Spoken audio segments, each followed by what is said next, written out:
Euro 2016. More live sport, pure live sport. This is 5 Live Sports Extra. Here it comes, headed goalwards and headed into the net, and Switzerland strike early. Just the one goal was enough for Switzerland first time out against Albania, and tonight they can reach the knockout stages of the Euros for the first time in their history.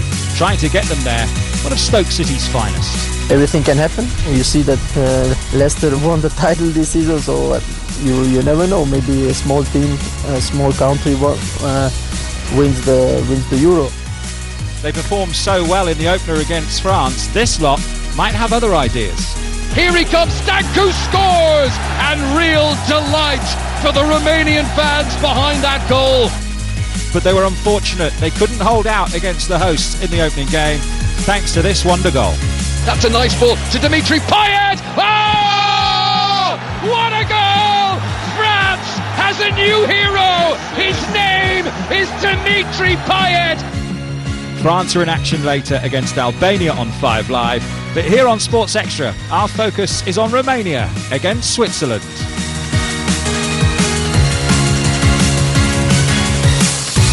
And it's John Akers and Pat Nevin to talk you through the action from the Parc des Princes in Paris, the capital, full of colour.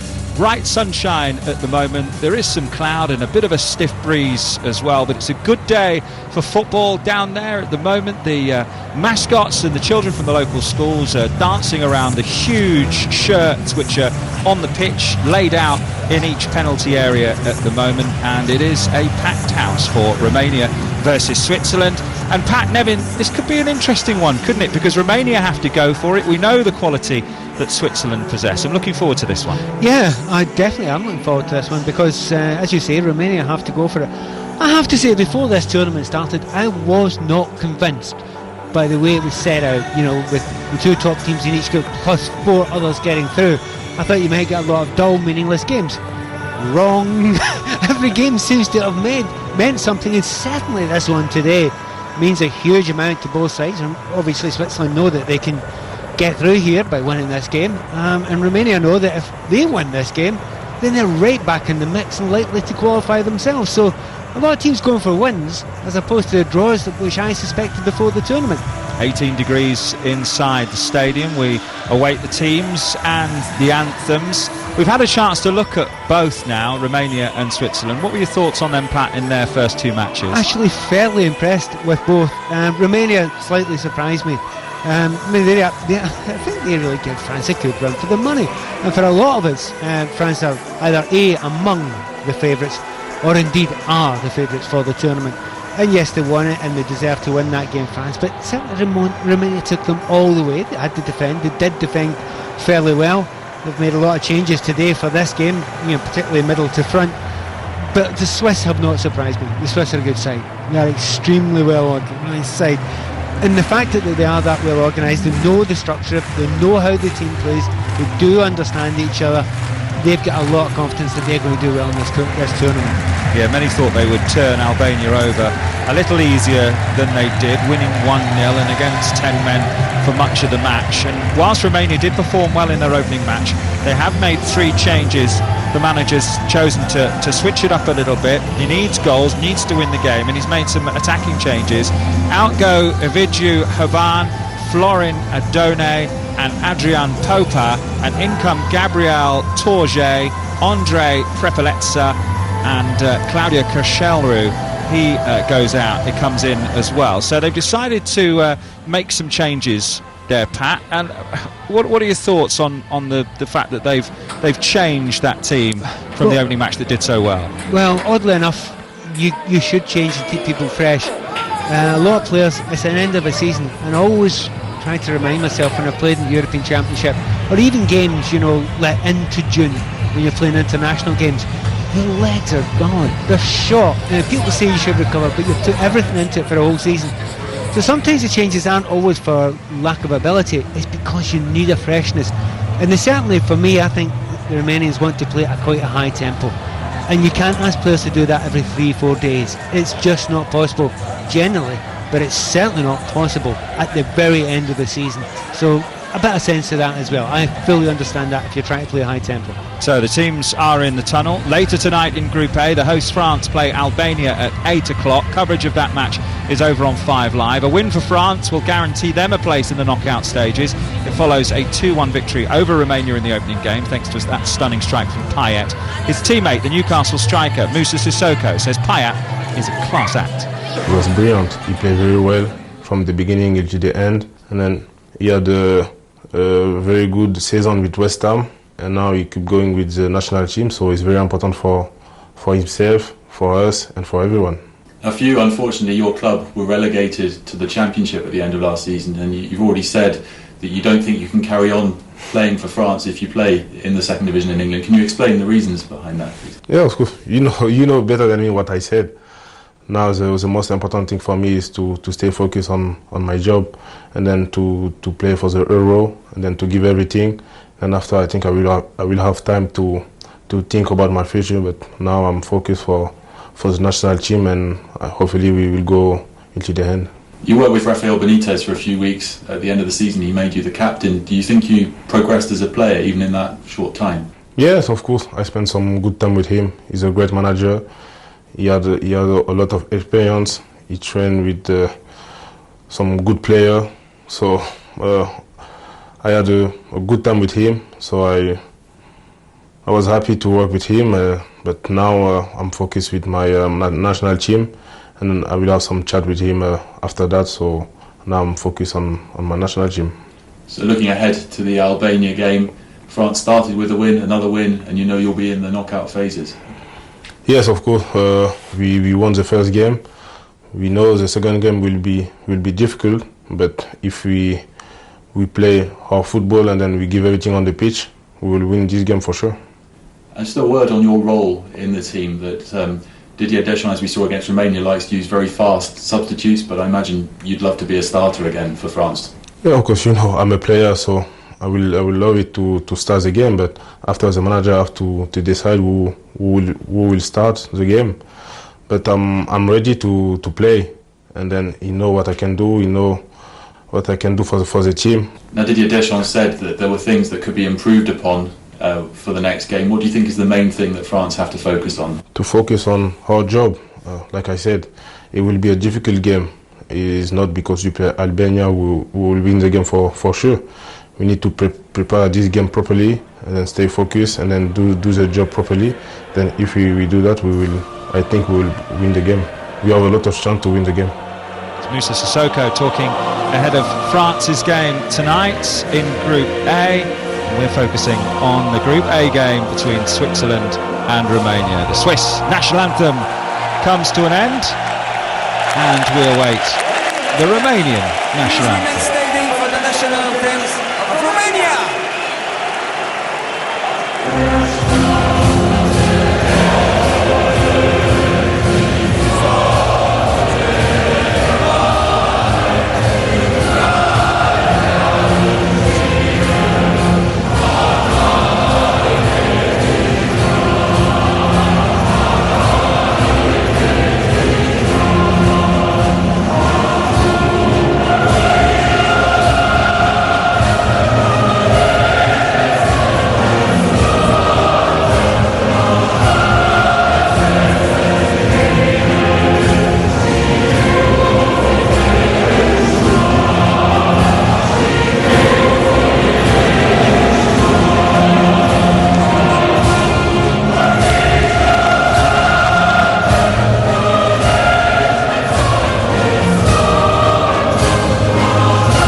Proud nation of around 20 million people. Romania, of course, had had one real high point in this tournament, and that was beating England. We'll want to forget that. In 2000, 3-2. The players shake hands with one another. The referee there, Sergei Karasev of Russia. Romania in their yellow shirts with red flashes down the side. in their yellow shorts and yellow socks, and Switzerland in their red, with bright sunshine filling 2/3 of the pitch. It looks a picture, actually, doesn't it, Pat Nevin? Yeah, absolutely great nick, the field, and also the fact that it's got a good crowd as well. You wonder with so many games in this tournament if it would be absolutely mobbed for every game. Well, it looks that way.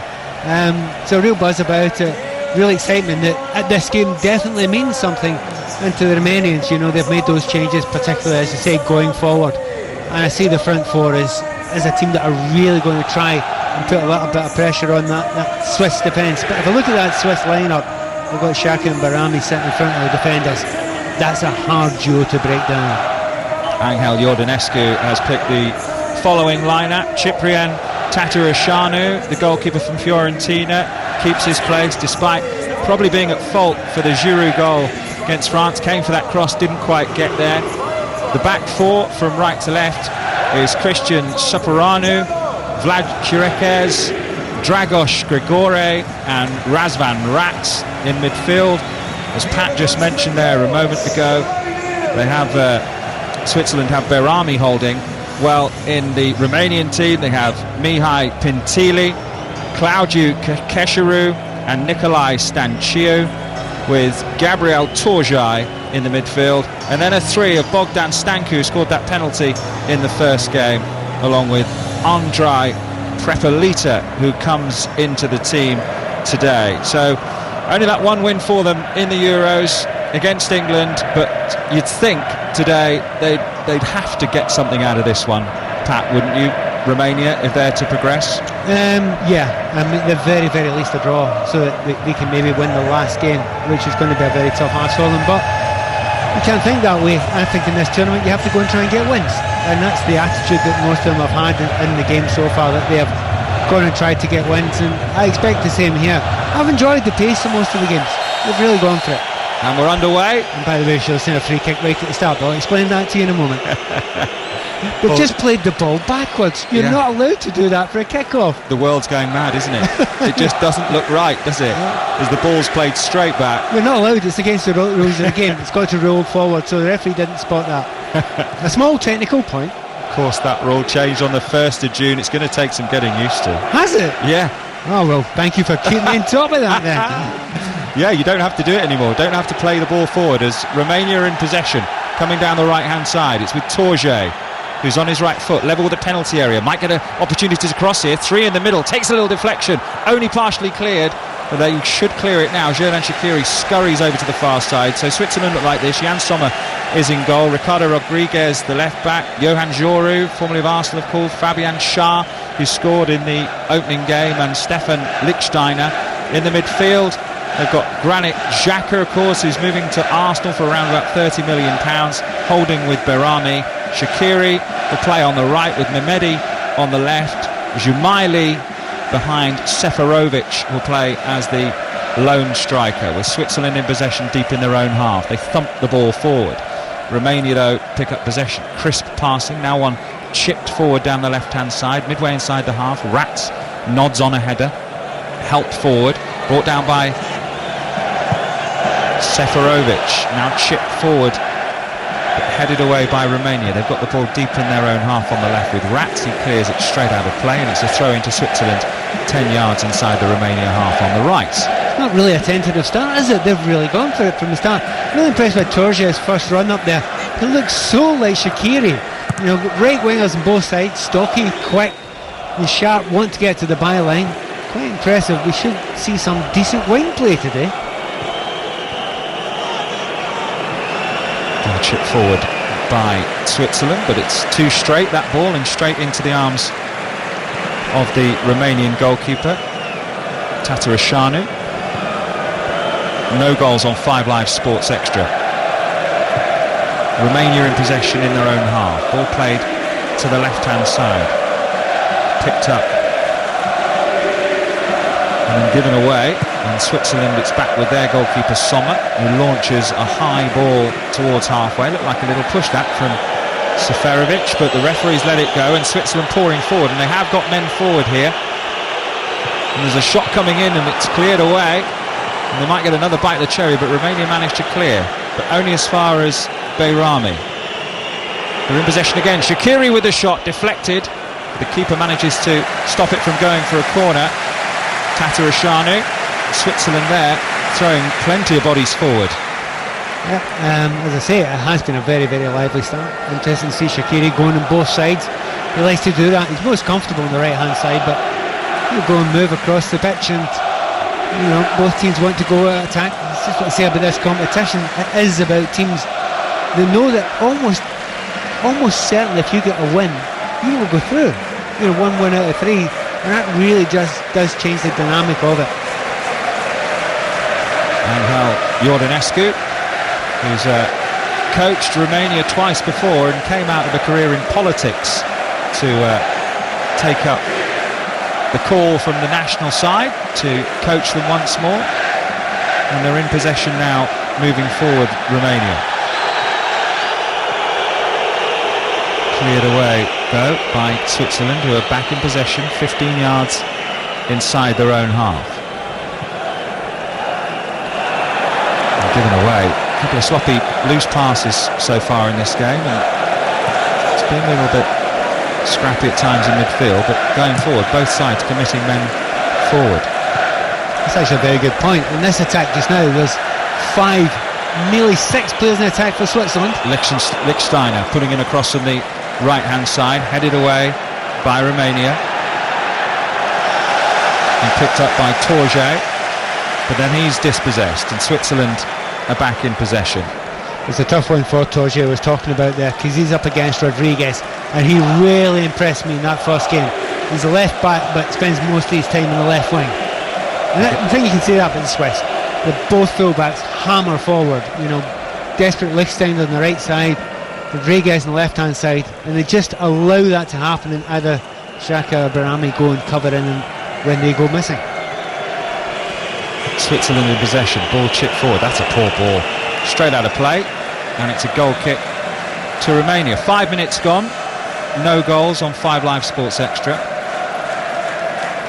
The best moment of the match so far was Romania down the right, that ball into the box. And Romania are in possession, midway inside their own half, in the right back position. Is Seferanu.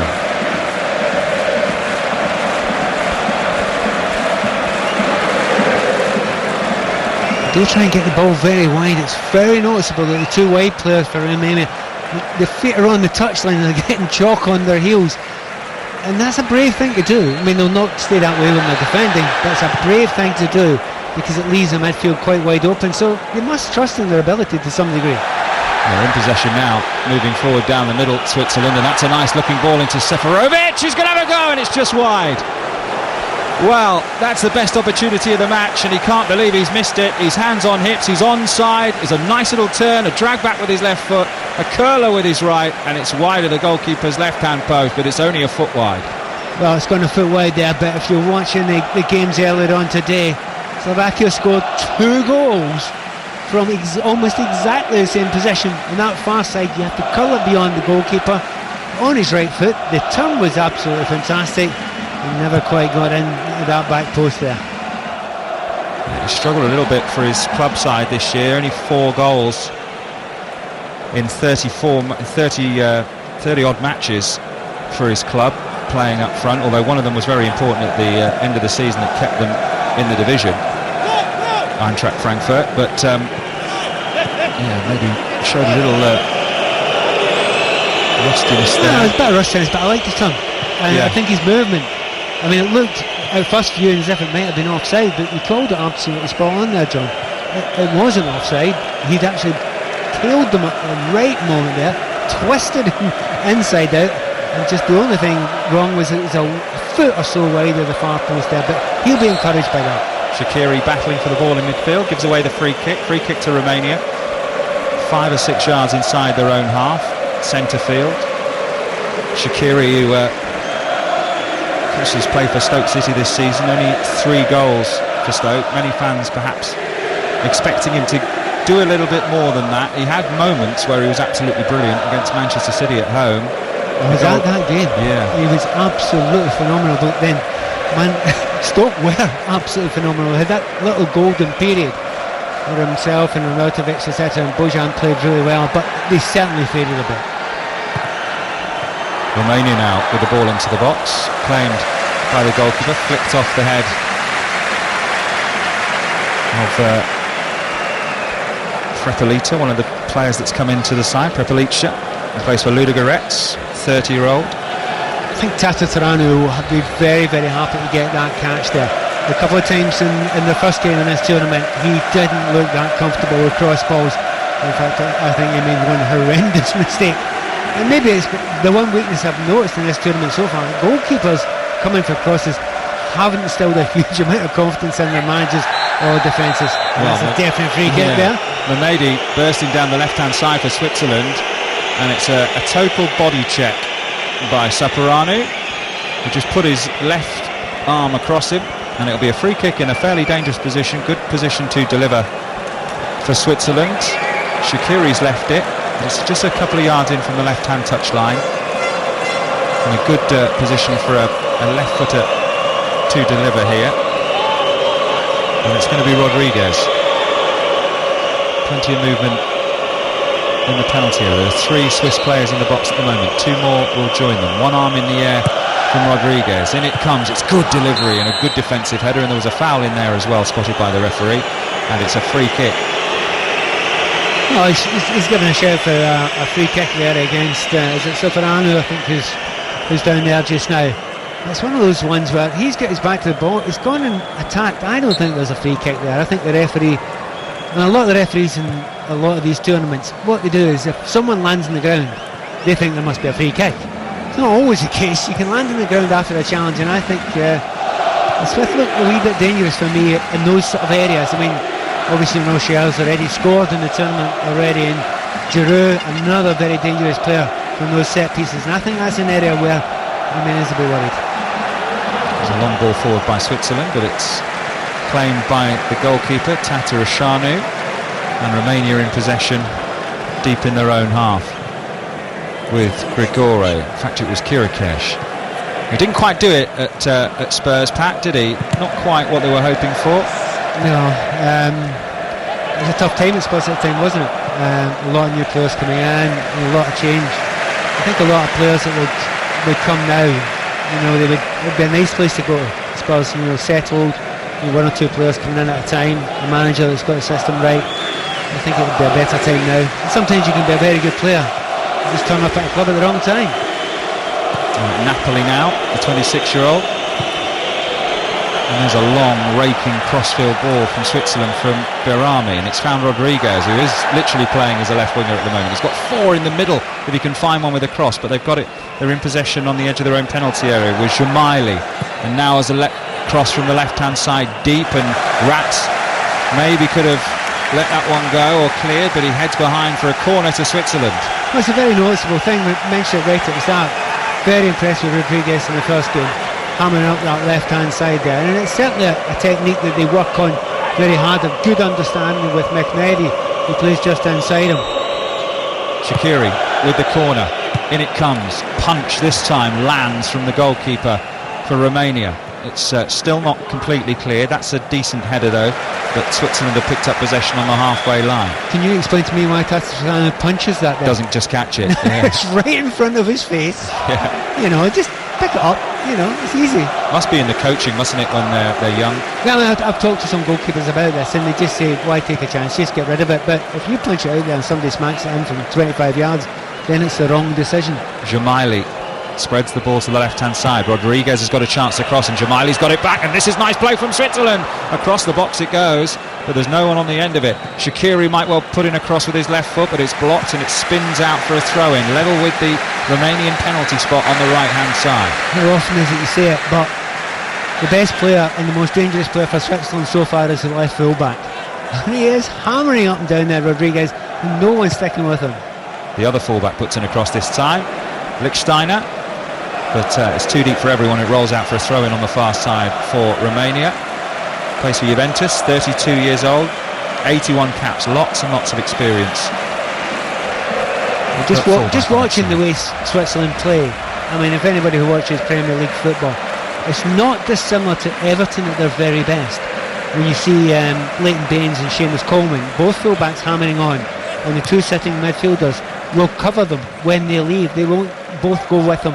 One will go forward sometimes, but it allows the two fullbacks to go. And if the two fullbacks go, that's very, very hard to mark. Switzerland in possession with Shaqiri, dinks the ball over the top, but that's straight into the arms of the goalkeeper. And Romania in possession, deep in their own half. Both sides looking to play out from the back, looking to knock it about.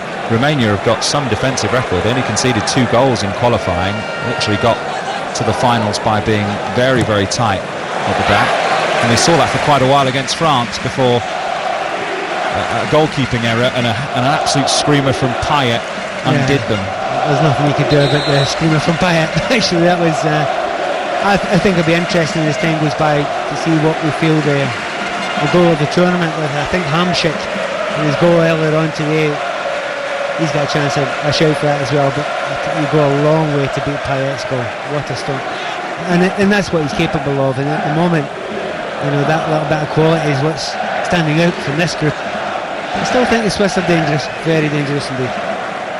They've had the best of this game so far. I think by some distance. We were nearly getting on towards 15 minutes in, and certainly more of the possession and certainly more of the chances getting. Apart from that first minute when we've seen Torshäll to the right hand side, apart from that, really the Swiss have bordering on dominant. Joru to Soperano, and then the goalkeeper involved, and then Joru again as Switzerland to stroke the ball about at the back, keeping possession. It's with Berami now. And now they'll try the angled long ball, and that's when quite often it's breaking down. But that's a good challenge in midfield. I think there's a foul there as well. There is. On Jamaili. And they've taken the free kick quickly. And Switzerland in possession again, moving forward. I mean, everybody wants the ball. That's the most noticeable thing about Switzerland. Every single player wants the ball all the time. When you've got that amount of options on, and everyone looks comfortable on the ball. Now that seems like a simple thing to say. Not every team's like that. Even at international level, some people just want to defend. Ball's broken here to Seferovic from Shaqiri, and it's a good save by the goalkeeper with his legs. Seferovic going close again. This time a left foot shot. And the goalkeeper was in the right place at the right time, stood up well. But another opportunity goes begging for Switzerland. He just loves that position. It peels off to the left. He starts in the centre forward position, and then he just drops his shoulder, pulls back almost an inside left position, goes beyond the defender, and that's twice he's now got beyond that Romanian defensive line, and that must be a real concern now for Iordanescu, because he's doing it with some ease. Luckily for Romania, his finishing hasn't been up to his build-up play. He's got quite a record, I think. In the build-up to this tournament, the goalkeeper, you say 22 or 24 shots on target against him. That looks like a foul again, but the referee lets that one go, and Romania in possession as Switzerland were coming forward down the middle. Now they might well break. It's with Chipriu. Forward ball is picked up. Romania with a shot, charged down, shouts the handball. Referee says no. Switzerland should clear as the ball's on the right-hand side. Crunching challenge goes in, and it's a throw into Romania midway inside the Swiss half. It's a wee bit disappointing that from Romania. They don't get many breaks forward. So they've not had many breaks forward. But Stanku's had a shot there, and I think there's a really nice little side ball in there to Kesseru, and he doesn't play it. Now they're playing up front as a partnership. Sometimes the more forward player is Stanku, sometimes it's Kesseru. But in actual fact, at that time they do not work together well enough. They've got the ball with Chipriu in the penalty area, and the referee has blown for a penalty to Romania for shirt pulling on Chipriu, and what a moment that is. It looked innocuous, but the referee from Russia has decided that it was enough for a penalty. The challenge was from Lichtsteiner, and what a shot this could be. Well, he's not made much of a complaint about it. You know, he's gone through there. He's getting his shot. In fact, there's plenty of shot pulling going on there. The referee's in a great position, and he sees the shot pull. He's right. It certainly is. It hasn't put him off balance, but you're not allowed to pull a shot well done referee, great position. It's a soft penalty, but it's a penalty. Scored a penalty in the opening game in Group A against France. Could Bogdan Stancu do it again? He can! And Romania lead. In Group A, they've barely had a kick, but they're ahead, and they've got a mean defence. And who knows, could Romania be causing an upset at Euro 2016? Romania 1, Switzerland 0, Stancu again. Yeah, he's looked really comfortable when he's gone up. Just a few seconds before, I was getting a little bit fed up with him because he's having shots from positions that he shouldn't have had shots from. Well, when you're at the penalty spot, you've only got one place you can put the ball, and it's in the back of the net there. A lot of pressure on him there. If you take a penalty kick, he slightly slips as he takes it. But he gets it into the corner, he puts it into the side netting, not with a huge amount of power. Andy has slipped as well. The end of the goalkeeper's gone to the other way, his own left. The ball's gone to his right, and let's go 1-0. Wow, that's opened this game out.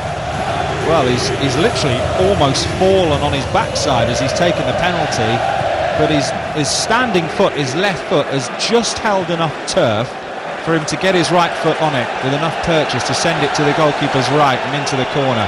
A scuff, not the best penalty, but, he did so well, bearing in mind he was falling over. But well, he can't know. Yeah, he can't know at any point that he's going to fall over before that, because he can't run and test that run up there. So in actual fact, he's done well. Rats with a cross into the penalty area for Romania, and certainly, as Pat said, this is really now should open the game up, because Switzerland will pour forward, I'm sure, as Seferovic is away down the left-hand side.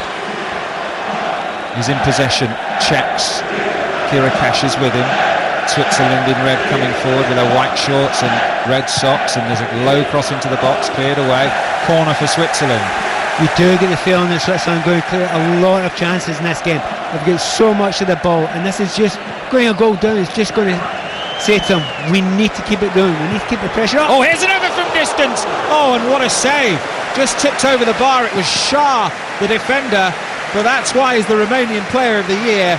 Ciprian Tasaranu with a save, just tipping it over from a dipping volley from 25 yards. It was heading under the crossbar, I'm sure of it. Well, goalkeeper's done well there, because there's a bit of a bend in that ball.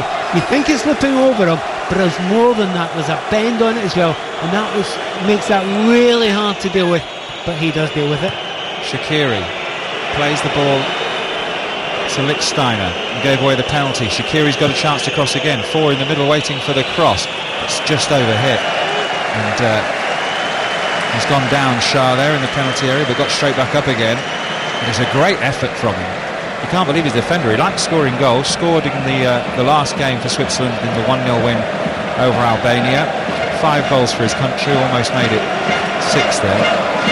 Sometimes look at players that are playing. It's Hoffenheim, isn't it? This is the sort of situation where you can get yourself a massive move. If you're a defender who defends well, and his defending has generally been quite good in this competition so far, but if you can score the odd goal as well, it makes you very, very wanted by most of the top clubs. Interesting to see Jordan Escu. He's telling these players to go on and push on. The one goal up, doesn't want to sit back. I suppose he understands and feels if you're under pressure for the entirety of this game, with a couple of chances, maybe 3 chances that Switzerland have already, maybe one goal's not going to be enough for them. And when you look at their record, I mean, their group wasn't too difficult, Pat, was it? I mean, this is much more of a test than they faced in the group. It's a bad tackle, actually. Bad tackle flying in. I didn't quite see who it was. I think it was Prepelica. It was, yeah. Prepelica with a challenge, and the referee shown a yellow card there to Andre Prepelica. I think he was a bit annoyed with the tackle that happened just moments before. As a Swiss player come through and a Romanian player, he get a little bit miffed, a little bit annoyed about that. You can't allow that to happen. But both feet off the ground there when he dives in there, with Bentili beforehand as well. So there's a few flying in there, but it's mostly, to be fair, it's not the Swiss, it's coming from the Romanians. Well, Granit Xhaka's more used to handling those sort of challenges out, I think, than receiving them. The man is on his way to Arsenal. As Switzerland are in possession on the right-hand side, they've got a throw-in level with the Romania penalty area on the right. 36 yellows and 5 reds in the last 3 seasons for Xhaka. Little back heel there, out of play from the Romanian defender, and it's a throw into Switzerland again. I think Xhaka might get a wee tackle back later in this game, the next 10 or 15 minutes. Keep an eye on that one. You can see it happening, can't you? Lichtsteiner, the captain. Oh, that's a bad challenge, you could hear it. Torje this time, and there's another yellow card being handed out by the referee, and another one which you can't blame him for giving out. No, he can't do anything else here. There's a bit of me that's looking at there, and he's a wide player, Chipchun. That sort of player sometimes just dives into a tackle not knowing what to do. In actual fact there, he could have injured himself. He left his leg at a strange angle there. But he's absolutely wiped out Lichtsteiner there. Lichtsteiner's got up, but they felt that one. First yellow card. So it's going to be Shaqiri then with a free kick to the right of the penalty area. He's going to whip it in left-footed. It's midway between the penalty area and the right-hand touchline. He's got plenty of bodies waiting in the box for a good delivery, and we know he can deliver. Shaqiri. He's standing waiting. There are 5 in a line in red shirts in the penalty area. Referee blows his whistle. Up comes Shaqiri to the near post. It's a good defensive header. The Swiss player almost got his head on it at the near post, but it's headed away, and Switzerland will go all the way back to their goalkeeper. They look very, very dangerous. I think it was Giroud at the front post there. Really zipped in there. Lots and lots of pace on it. No chance of the goalkeeper coming for that one. He just couldn't get that little glance on it that he was looking for, but real quality there from Shaqiri, and he does put a good ball in. We've watched it plenty of times, but he's a big, big player for Switzerland. Kipchu is the man who committed the foul. Goes into the book. I don't think he can complain about it. No, I don't think so. It's so horrible. You can actually hear it. The thud on Lichtsteiner. Romania hoist a high ball forward, and they've won the bits and pieces. It's with Chipchuru again, and he's got a chance here to deliver across two ways. In the middle, he's gone for the shot, but he's put it wide, and his teammates will not thank him for that. They were queuing up waiting for it. What a great opportunity missed. The amount of times today that I've seen people come in from the left and try to curl the ball into the back post. Now there is a real skill into it, but that's twice in this game. We've seen it that time with Chipchu. Lovely little drag back, nothing Lichtsteiner can do about it, but puts it past that far post there by a good foot and a half.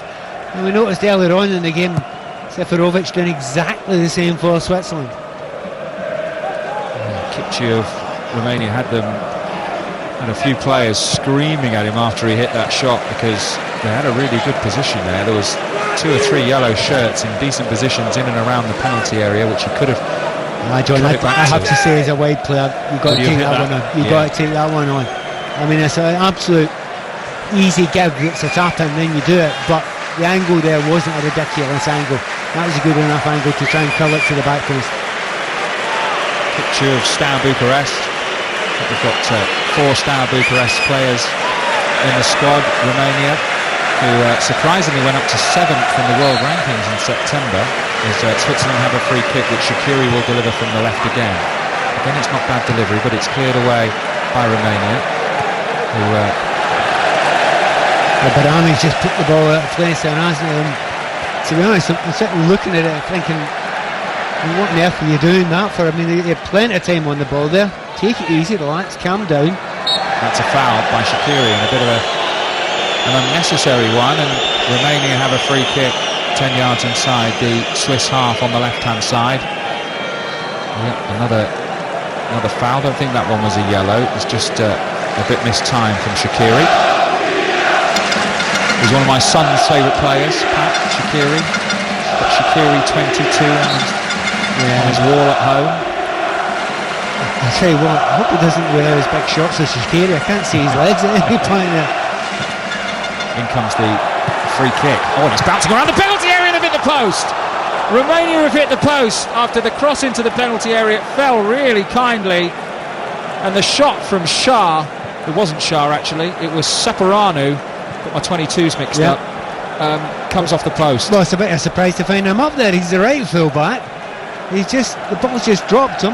He doesn't actually know where he is, so he just turns around and lashes one in the vague direction of the goal, and luckily for him, it's just gone past, hitting the post on the way. Well, that would have been a mountain to climb for Switzerland, no pun intended. I mean, to be fair, it's absolutely superb. The chances we've had in this game, the attitude of both sets of players, they want to go and attack. I mean, I don't go on about it. There's some competition you don't go to, there's not enough. Shaqiri's cross. Seferovic, his touch just let him down just for a moment, and Romania have managed to clear, but it was quick thinking from Shaqiri. He scampered after the ball, put in an early cross for Switzerland. It's a decent game, this. 5 attempts each, 2 on target for Switzerland, and that one for Romania, the penalty converted by Stanku. And we've had 28 minutes on 5 Live Sports Extra, and Romania lead by a goal to nil. Group A game in Paris, Parc de France. Seferovic picks up the ball in the penalty area, but he's offside. Yeah, he's in his favourite position again. He just fades over to that left-hand side. You know, you can see all the positives about Seferovic. He holds the ball up well. He likes to go beyond. He's maybe just one step off the top quality, isn't he? You know, he's not looking like a natural finisher just now. But I suppose one of those guys on his day, if it falls to him, he could get 2 or 3 goals. But at the moment, it's just a little bit missing. Free kick taken long by Romania and then cleared away by Switzerland, and a clash of heads, I think, here as 2 players went up for the header, and it's a free kick. I can't work out which way this has gone, this free kick. Well, if it's a head knock, anybody's going to have to stop it. Shaparano's down for Romania. He's gone right over the back of. I think it's one of those ones. I think he's gone over, and I think it's bent his neck back a little bit. And as it's bent his neck back, it gives you a real fright. And if you land at that angle, it's not a natural angle. For a moment, you just stop and think, "Am I really hurt here?" Fortunately, he's pliable enough, and he's fine. Yeah, he's up and he's continuing. Romania leading by a goal to nil, and it's Shaqiri trying to make things happen for Switzerland. And another foul, this time from Barani, who protests his innocence to the referee. You have to say he's got pretty much everything right so far. I mean, he missed a shirt pull. If you're Swiss, you see the shirt pull leading up to the penalty by the striker. You maybe think, well, hang on a minute, but you know, as a striker, I mean, it's 2 wrongs don't make a right. As a striker, you can sometimes grab. You know, you can do that now and again, and you can give away a free kick, and it doesn't matter. For a defender, it's a much bigger chance you're taking. You don't want to do that, so sometimes the referee and the assistants will see it, sometimes they won't. But boy, do you take a chance if you do it, if you're a defender inside that box.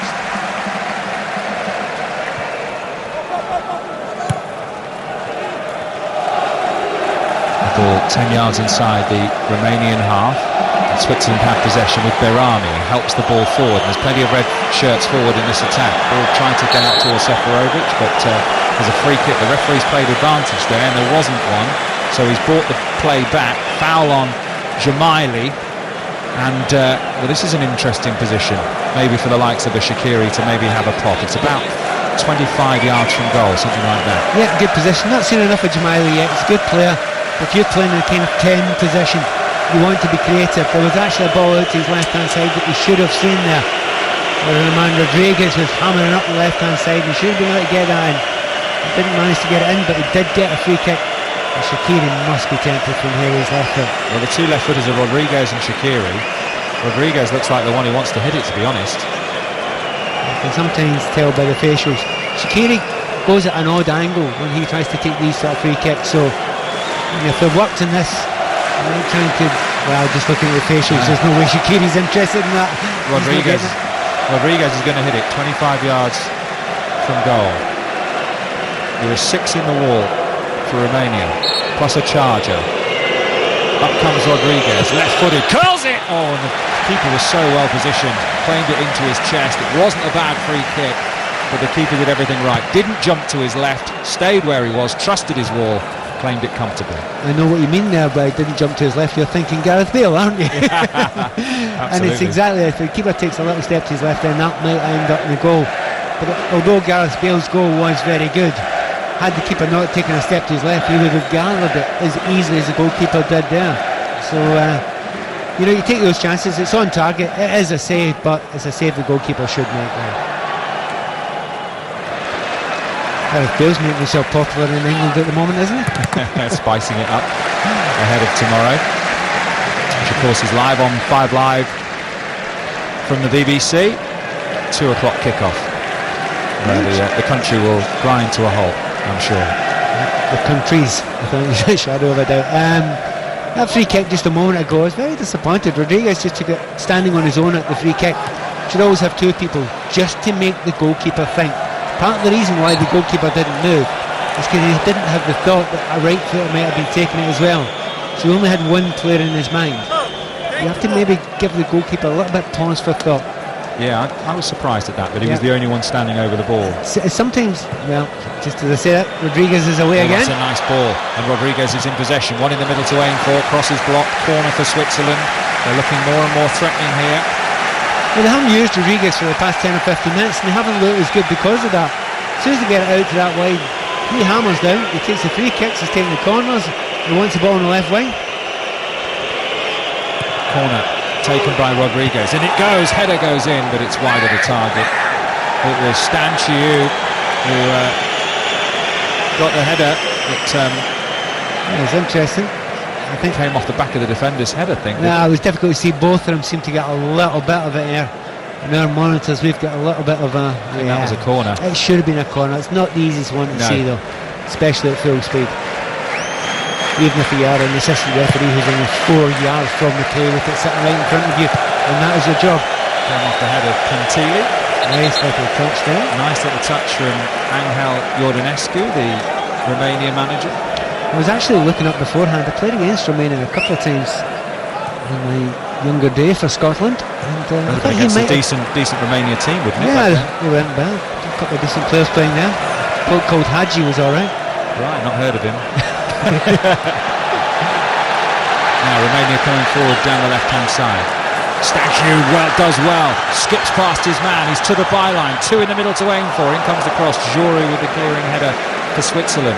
Romania in possession, midway inside their own half, flying overhead kick, trying to send a player away. Can he get to this inside the penalty area? He's done really well. Play gets cut back, it's cleared away. It was Kesheru who was in possession. They've got the ball again, Romania. Shot charged down, ball pops up on the right. They've got a few in the middle to aim for with the cross. Joru should deal with this for Switzerland.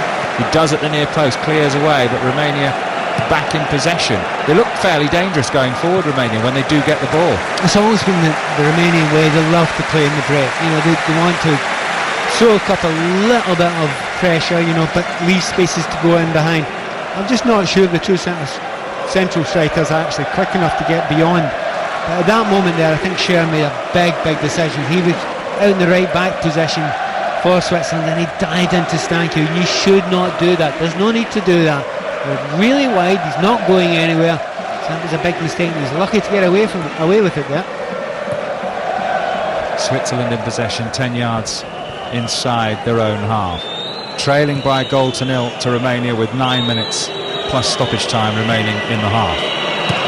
Romania play the ball away defensively, and Stanku, the goal scorer from the penalty spot again, gives chase, doesn't get there, and that's a foul.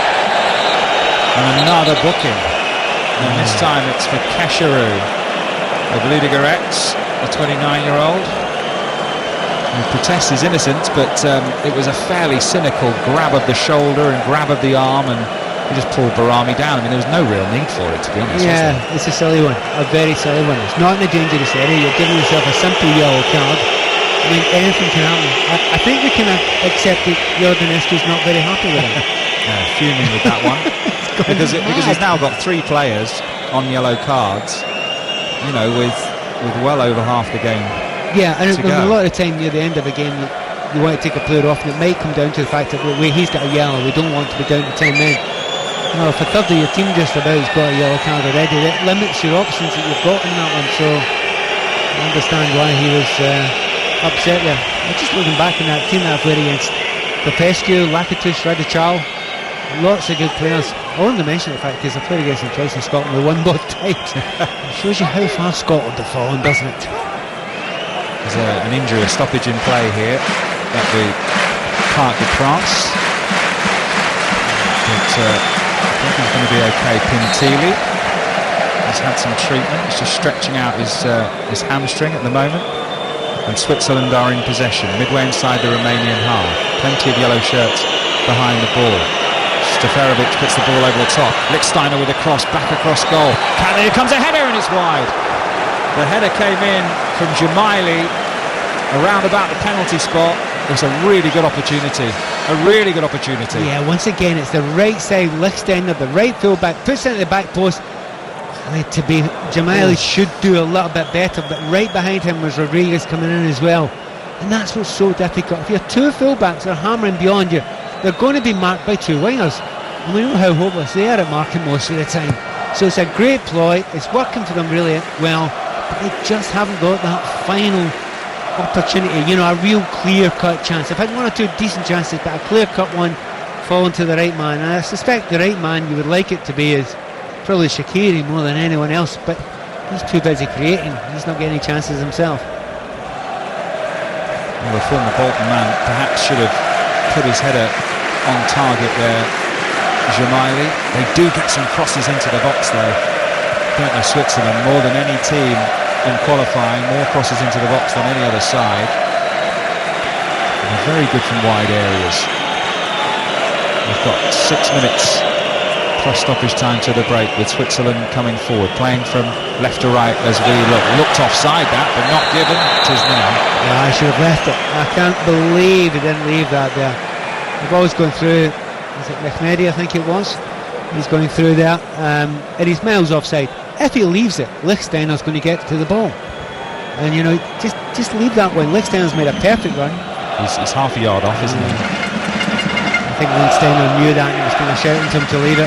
But you're right, when you talk about the cross, isn't it? It's because there are so many who are aiming to do that. I mean, the two fullbacks want to do it, but the wide players want to do it as well. Shaqiri wants to do it as often as possible, get to the byline, cut back to left foot, and now and again the odd right foot cross as well. So they've got lots of options. The problem is they haven't got anyone in the middle at the moment who looks ultra dangerous. Seferovic, as we say, he's got himself a couple of chances so far, but does he look like a natural top striker?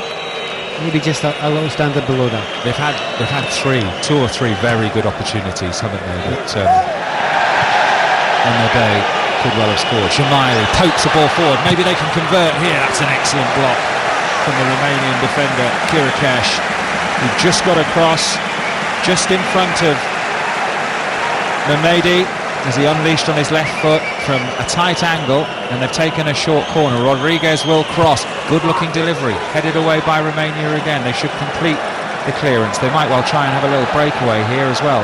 Turge picks up possession. Little drag back. Just going to have a little think about it. Got good feet, only 5'5".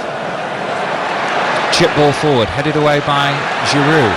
They've picked up possession again, Romania here, and that's a volley that's wayward from long distance from Kesheru, and it'll be a goal kick for Switzerland on 5 Live Sports Extra. Well, you're looking at Kesheru and Stanku. Okay, they're 1-0 up. They've managed to get the goal, and they're kind of switching. One of them's playing 9, one of them's playing 10. One playing set forward, one playing one off, and they're switching it between the two of them a lot of the time. But they're never looking for each other. Every time either gets the ball, they just want to lever it from wherever they are, and it's, you can get a certain distance doing that sort of thing, but against the best teams you're not going to get very far. Shaqiri looking busy, but it's broken to Seferovic, who puts a ball inside, looking for the run of Jamaili, but it's all the way through to the goalkeeper, just overhit ever so slightly. Actually, that's a good ball, isn't it? Really clever, really intelligent ball from Seferovic. He comes off it a little bit there, not just a striker, wants to hold it up, wants to link as much as he possibly can as well. He was just a bit unlucky there. He probably had to play that with his right foot with a bit of bend on it. He tried it with his left, as you say, just too much. Stanku and Barami battling for the ball deep inside the Swiss half. It's interesting to look at, Barami alongside Xhaka there. They just sit there, don't they? And sometimes it's not brilliant to watch a lot of the time. And now and again they will go forward, but they will always decide which one is going to cover the full back. Who's almost certainly going up the pitch, because they've spent their entirety of this game, this first 40 odd minutes, up the pitch trying to get him down the line, and they've done it time and again, but Still haven't got that elusive goal yet. 66% possession, Switzerland, in this first half. But the only stat that matters is in the goals column, and Romania lead by a goal to nil through another penalty from Stanku. 2 in 2 matches, and this really will give them a huge chance to qualify if they can hold on to this, Romania. Joru, they wanted high feet there against Torje, but he's not very tall. And the referee didn't agree with it. His feet were high, Joru, so no free kick. There's Shaqiri's body checked in the centre circle, and Barami is in possession for Switzerland, and they're moving down the right with Lichtsteiner. And now Jamaili puts the ball back to Lichtsteiner in the penalty area, but he can't get hold of it. Headed forward, and a flicked header, and the goalkeeper makes a save. Lichtsteiner had stayed forward, just came off the back of his head. He put it on target though, but it was easy for Tata Ashana. But don't you love to see that? Who's your centre forward? The guy with the number 2 in his back. I mean, he's so far up the pitch there, and just as I say that, he's perfectly covered, really clever, good intelligence. I mean, it is like watching Everton playing in red. Yeah. And Romania coming forward now, but that should be dealt with, and it is. Hesitation there from Summer. I thought Tesseru, nice little flick round one side of Juru, get just about to go the other side. Keeper thinks of it coming, but I suppose, you know, Scher comes back and saves his teammate there at centre back. The keeper's done the right thing, but it looked hesitant for me. He's not had much to do, has he? Shah with the clearance as a throw into Romania, level with the Switzerland penalty spot on the left. And they found Torje up against Barami, who goes down dramatically clutching his face. I think it was just a flailing I'm guessing he's not as badly hurt as he suggests. So the referee has said get on with it as he rolls around on the floor, and Switzerland will come forward with a long ball through the middle. Can Seferovic keep it in? He can. It shows good strength to hold off the defender and find Shaqiri 35 yards from goal. Goes sideways. Switzerland still in possession. Little ball forward offside against Lichtsteiner, who again is the furthest man forward. They put in some yards, these fullbacks. They're playing a flat back four. It is like watching Baines in Coleman, isn't it, pouring forward? It's stunningly like it. It's exactly the same system as Everton used, and it's, you know, I have used for a few years here, particularly under Robbie Martinez. And the two full-backs are the most dangerous players on the field. They keep on getting into dangerous areas. They are given license to fly up that field constantly. He's just about half a yard offside there, but he's so close to getting in. And then Xhaka, very much like at Everton, Xhaka and Barami sit and protect as Romania are in possession. Stanciu plays the ball forward, comes off the defender, does it? Yes, and it's a corner for Romania. And we're in 1 minute of added time at the end of the first half. There's 20 seconds of it remaining. This will be the last action of the half, this corner for Romania, which they've taken short. Torje puts in a deep cross, and it'll be another corner for Switzerland. And the referee says, yes, we have got time for it. 10 seconds of the half remaining. They'll have to be quick about it. They are fantastic when they step up the pace when they're in the final third. It's just totally different paces when they play at different areas of the field. Actually, we've seen a look at the penalty spot just now, and the slip that was made earlier on before the goal was scored. In comes the corner for Romania right at the end of the half, headed away, and that'll be it. Romania leading by a goal to nil at the end of the first half. A shirt pull, and Stanku converted the penalty for the second match in succession in Group A, and they can smell the knockout stages, Romania. Switzerland had plenty of possession, plenty of opportunities and crosses, but no goals. Pat Nevin. If I was Petkovic, I would be looking at my team and thinking, we played well there, we did okay, we had most of the ball, got ourselves into very good crossing positions, everyone's played at a real good intensity, probably need a little bit more creativity from the central area of the field now and again. But, you know, he must say to his team, go out there and do exactly the same again, except go and score a goal. Interesting to see the changes he makes for the second half. Whereas Romania, exactly what they wanted. You know, just soak up a little bit of pressure, and when you get the break, when you get the odd chance, try and take it. And once again, as you said, got the penalty kick, you know, absolutely out of nowhere. And they will hold on to this for grim death. It's really nicely, you know, set out for the second half. I suspect the second half we'll see Switzerland with just the same amount of possession again. it's where they can turn that into a goal or two. 63% possession for Switzerland, 4 attempts on target, 10 shots in total, but it's Romania that lead at half-time. Romania 1, Switzerland 0. Euro 2016 on 5 Live Sport. 5 Live Breakfast. On 5 Live Breakfast this morning, former Executive Director of the FA, David Davis, told us the threat to kick teams out of Euro 2016 is very real. What's changed from my time to today is very clearly that everyone knows the security, the terrorism threat is there, and that is what the French authorities have to have as their number one priority. So there's no sympathy for anybody who has any involvement with hooliganism of any sort and causing issues for the French. 5 Live Breakfast. Weekday mornings from 6. So live second half commentary to come from the Parc de France in Paris on the way for you here on 5 Live Sports Extra. But we're going to bring you some interviews from elsewhere across the Euros right now. Later tonight in Group A, the host France play Albania at 8 o'clock. Coverage of that match is over on 5 Live. A win for France will guarantee them a place in the knockout stages after they claim that 2-1 win over Romania in their opening game. Arsenal's Olivier Giroud scored the opening goal in that win. A special night for the Frenchman. It was a fantastic evening for us and myself. I score. So yeah, personally, it's a very good momentum, and I'm pleased for the team as well because it was not an easy night, and we succeeded to do it.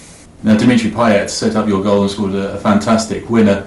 The West Ham fans say that he's better than Zidane. Do you understand them after a performance like that?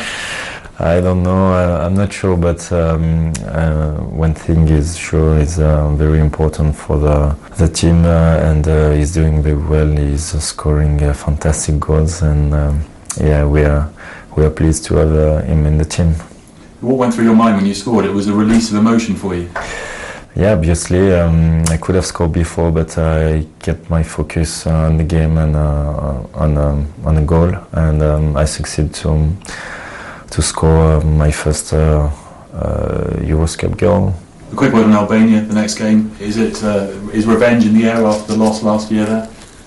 Yes, we lost in Albania, and we want to win this game.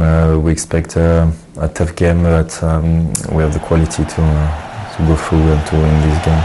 So Olivier Giroud talking ahead of their game tonight against Albania. Win and they go through. The same situation for Switzerland today against Romania, but they trail by a 1-0 at half-time. So tomorrow all eyes will be on the huge local derby between England and Wales in Group B. England's opening match was marred by crowd trouble after their fans were attacked by Russian supporters in the stadium. The FA has since briefed the players and their families on security matters and taken other steps to keep them safe. So how reassured are the players feeling? Here's midfielder Eric Dyer. Very reassuring, we don't really want to be worried about our families and our friends' safety, the hours before kick-off. We want to be able to concentrate just on the football, so it's reassuring that they have that base, and they're worried. We don't have to worry about them. So we're happy with that, and obviously it's very important. Your first major tournament. I've seen the videos. You look very, very relaxed. Very relaxed. What videos? You with Dele Alli? Yeah. Yeah. We're relaxed guys, to be honest. We enjoy having a bit of fun, relaxing. You've seen the videos. The videos speak for themselves, really. I think people have been enjoying them, so maybe there'll be some more for you to watch. Maybe if we do well in the tournament. Well, I might have a little treat for you at the very end of this interview. Well, it might not be a treat actually. As for the actual game, though, you seemed to have slotted. I know when we spoke recently, you said that you're yet to blossom. You were quite modest when I said that you seem very natural in that position. But the other day you were bringing people in close, you were very vocal, you had a good understanding with Wayne Rooney. You seem to be enjoying that role. Yeah, no, I never hide it. It's a role I've enjoyed a lot, because obviously it's given me so many things, like my England debut and such a successful season with Tottenham, so obviously it's a role that I enjoy a lot, and that I appreciate. So I'm looking forward to playing in it, and hopefully I can keep performing the way I've been doing. But I still think there's lots I can improve on in the role, and I'm looking to do that. And every game I hope I can get better in it. But you seem already to be an integral part of this England side. Yeah, I wouldn't like to say I've been an integral part. I don't know how many caps I got. I think it's only like 7 or 8. So maybe hopefully I can add to that tally, and I can become a key player for this England team. But I think I'm still a way off that, and I don't want to get too comfortable. So I'll keep working hard and keep trying to improve and get better in that role, and hopefully that way I can turn into that kind of player. Are England under more pressure than Wales, do you think, going into this game? No, I don't think so. I said in an interview a minute ago, every game's important in this tournament. There's not a single game that isn't important. If we won the first 2, the third would still be important, because then it's a question of finishing first or second. So every game's just as important, and we're looking forward to it. Obviously after the Russia game, we want to bounce back with a win, because obviously it was very disappointing to concede that goal late on. So I think it's important that we bounce back, because that's what good teams do. Eric Dyer in conversation with Ian Dennis on 5 Live Sports Extra. Pat Nevin is alongside me and can take a neutral view of England-Wales this weekend, tomorrow rather. What are your thoughts going into it, Pat? England versus Wales? Well, like a lot of people, I'm very excited about it. Maybe before the tournament, I'll be honest with you, I'd have thought it would have been bordering on a no contest. That might sound quite offensive towards the Wales side.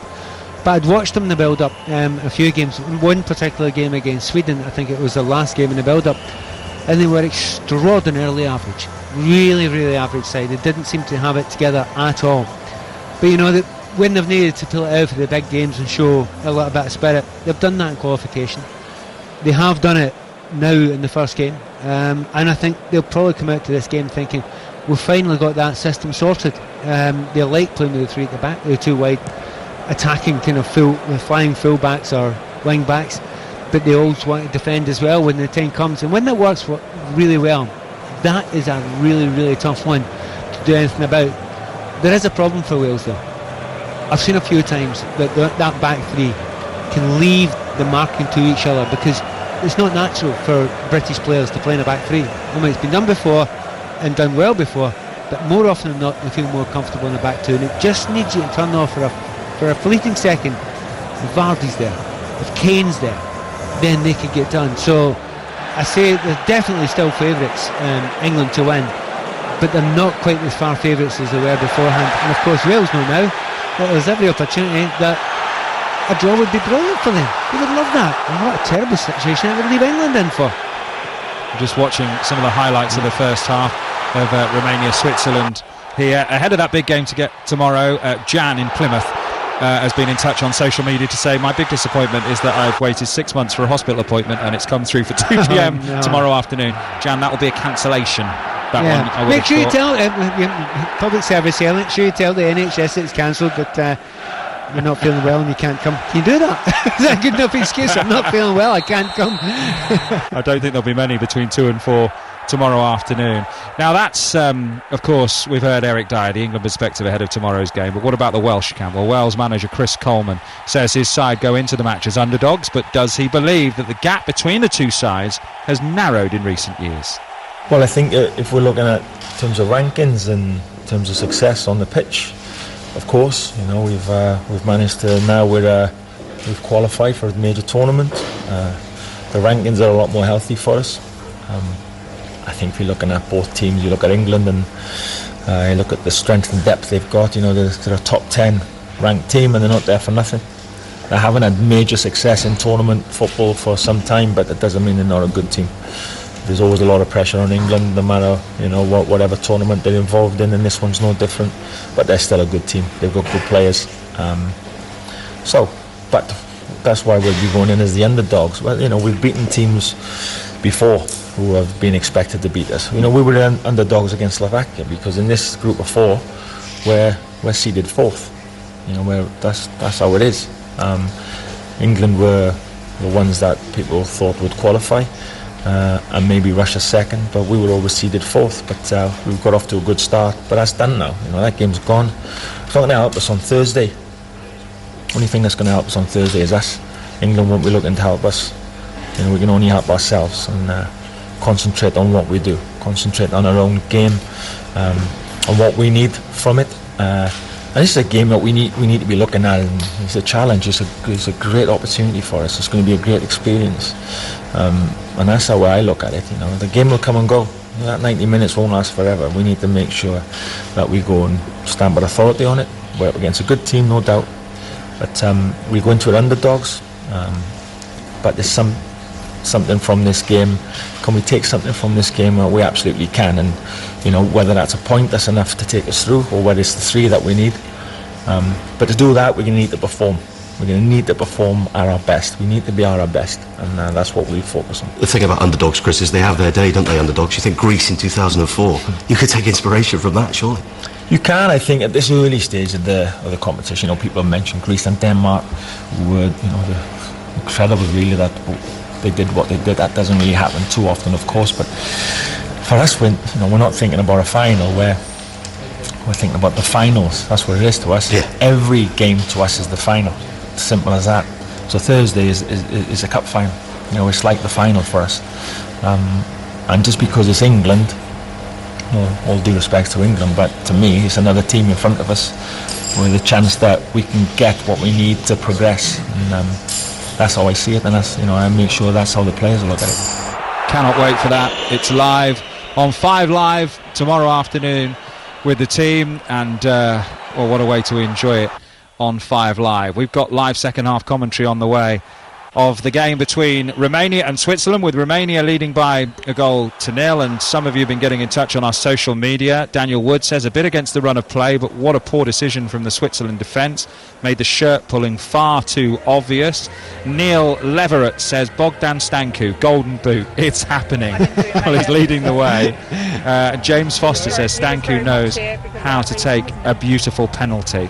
I'm not sure it was beautiful, James. I'm not sure about that. To be honest, I wouldn't blame him for slipping. It happens now and again that it's the one area in the pitch that gets more hits than anywhere else. It's right on the left of the penalty spot as you're running up to it. That's where the foot is planted. So it's going to be the one area of the pitch that's going to give way. Actually, funnily enough, I think it was the Scottish Cup semi-final this year, and the penalty that was missed that allowed Hibernian to go through, it was actually a ball that, in fact, it was Rangers to go through, and what it was is that piece of turf gave away. So it's not unusual. It does happen, and it's not the player's fault. James also said 100% record on his predictions so far. He's got all of them wrong, and it looks like that will continue. Well, this will upset a lot of people's coupons and prediction leagues on the BBC Sport website, I'm sure, if Romania can hold on to this lead, and it's something they've been very, very good at in qualifying. Only conceded a couple of goals in qualifying, were very, very tight at the back, very, very well organised. But to be honest, Switzerland have had the opportunities in that first half. They're going to make a change. Pintili's going to come off, and Haban is going to come on. Yeah, he played in the first game, didn't he? He was started in the first game, I believe, in that centre midfield role. And Pintili, limited effect in the game so far, but not, I believe, one of the players that was on a yellow. I don't know if I'm right there. I think Kessler had a yellow. Should a yellow as well, but anyway, he's gone off. He was holding a little bit of an injury. He was the one who was hobbling about at one point. It was either his groin or his hamstring. And we're underway for the second half. Romania get the game underway just by kicking the ball backwards, which still doesn't look right. To be honest, it's shocked me. There's a number of rules that have changed and that have to change, that have been slowly but surely adapted. That one wasn't first on my list to change, but hey, the little tap forward. It's been in the rule books for just about ever, that one. Yeah. And well, I don't think it's going to change the way the whole game goes. So Pintili is the man that's come off. Didn't really get much of a kick in the first half. Haban has come on, and Romania have a throw-in level with the Switzerland 18-yard area on the left-hand side. People retaking their seats at the Parc des Princes, and here's a chance for Stanku's first touch got away from him. There's a block shot and another shot coming in, a snap shot, left-footed, dragged wide. It's from the man who's just come on, Haban, who found himself with a little bit of space on an angle around about 10 yards out, felt him on his left foot, and he just poked it wide. You wonder if he'd been on the pitch a little bit longer with a bit more of a feel of the ball, whether he might have done better. Well, that was, the perfect description would be scruffy piece of play. Terrible piece of control, or lack of control from Stanku. Eventually falls back to Haban, as you say there, and he drags it across. But the ball was bobbling all over that box. But that's the fear that the Swiss have got just now. It might not take a piece of great play. It didn't take a piece of great play to get them the goal in the first place. It took a moment of stupidity from Lichtsteiner, who actually, apart from that, has been one of the best players in the field today. Chip ball forward down the left, and they've got possession here with Kesharu. Kesharu's going to put in a left-footed cross. It's too deep for everyone. That he's just put it into an area, and it's dribbled out for a throw-in to Switzerland on the far side. But Romania, the team attacking at the start of the second half. We've had a couple of minutes on 5 Live Sports Extra. Romania lead from that first half penalty. Switzerland never been beyond the group stage at the European Championships, hoping to change that as Torje comes up against someone who looks about a foot taller than him at the back there. It's a tough gig there for Torje. I think he started really well, but he's come up against a player who... Rodriguez is a big physical specimen, isn't he? Yeah, and he's pretending to be a left back, and he ain't. He's like a winger. Hammers down, and it's tough if you're a wide player. You're all about creativity, and you spend your entire time chasing someone. Switzerland moving forward down the left-hand side, and they're in possession now with Mamedi. And now it's come back to Mamedi again. He'll stab with a pass through, and Shaqiri's got a chance. It's blocked though. Was he offside? Did I hear a whistle? No, I don't think he was. It's going to be a corner for Switzerland. No, really clever play there. Not necessarily by Shaqiri, but in the centre there, Seferovic, miles offside, but dummies it, lets it go, allows the chance to develop there, and that's a good piece of play from the big striker. And they have a corner which Shaqiri will take on the right hand side, so it'll be a left-footed in-swinger for Shaqiri. Backs away, points his toe, in it comes to the near post, but there's no challenge on it. It was delivered into a half-decent area, but just headed away quite easily in the end. I think you're being kind to him, John. Didn't beat the first man. Yeah, he didn't beat the first man, and that's number 1, page 1, sentence 1, first words. Beat the first man. Throw in, down the line for Switzerland. Hacked up in the air by Romania. Switzerland win the header. Volleyed away now, again by Romania, and virtually everyone is in the Romanian half, and Joru picks it up just inside the Swiss half, and now the little floated ball forward is into no man's land really, and it's picked up by the goalkeeper Tatarashanu. It'll be interesting to see when Switzerland decide to start making some changes. I mean, Petkovic, as I said before half time, he must be happy with the way his team played. They played really well in the first half. They controlled the game. They had total dominance. They were creating chances or half chances. They were getting down both sides. They just hadn't scored the goals, so there's no reason for them to change it quickly, but eventually they will start thinking, who do we bring on? And certainly there's a couple of players. I mean, Mbolo, I suspect, will be the first one to come on.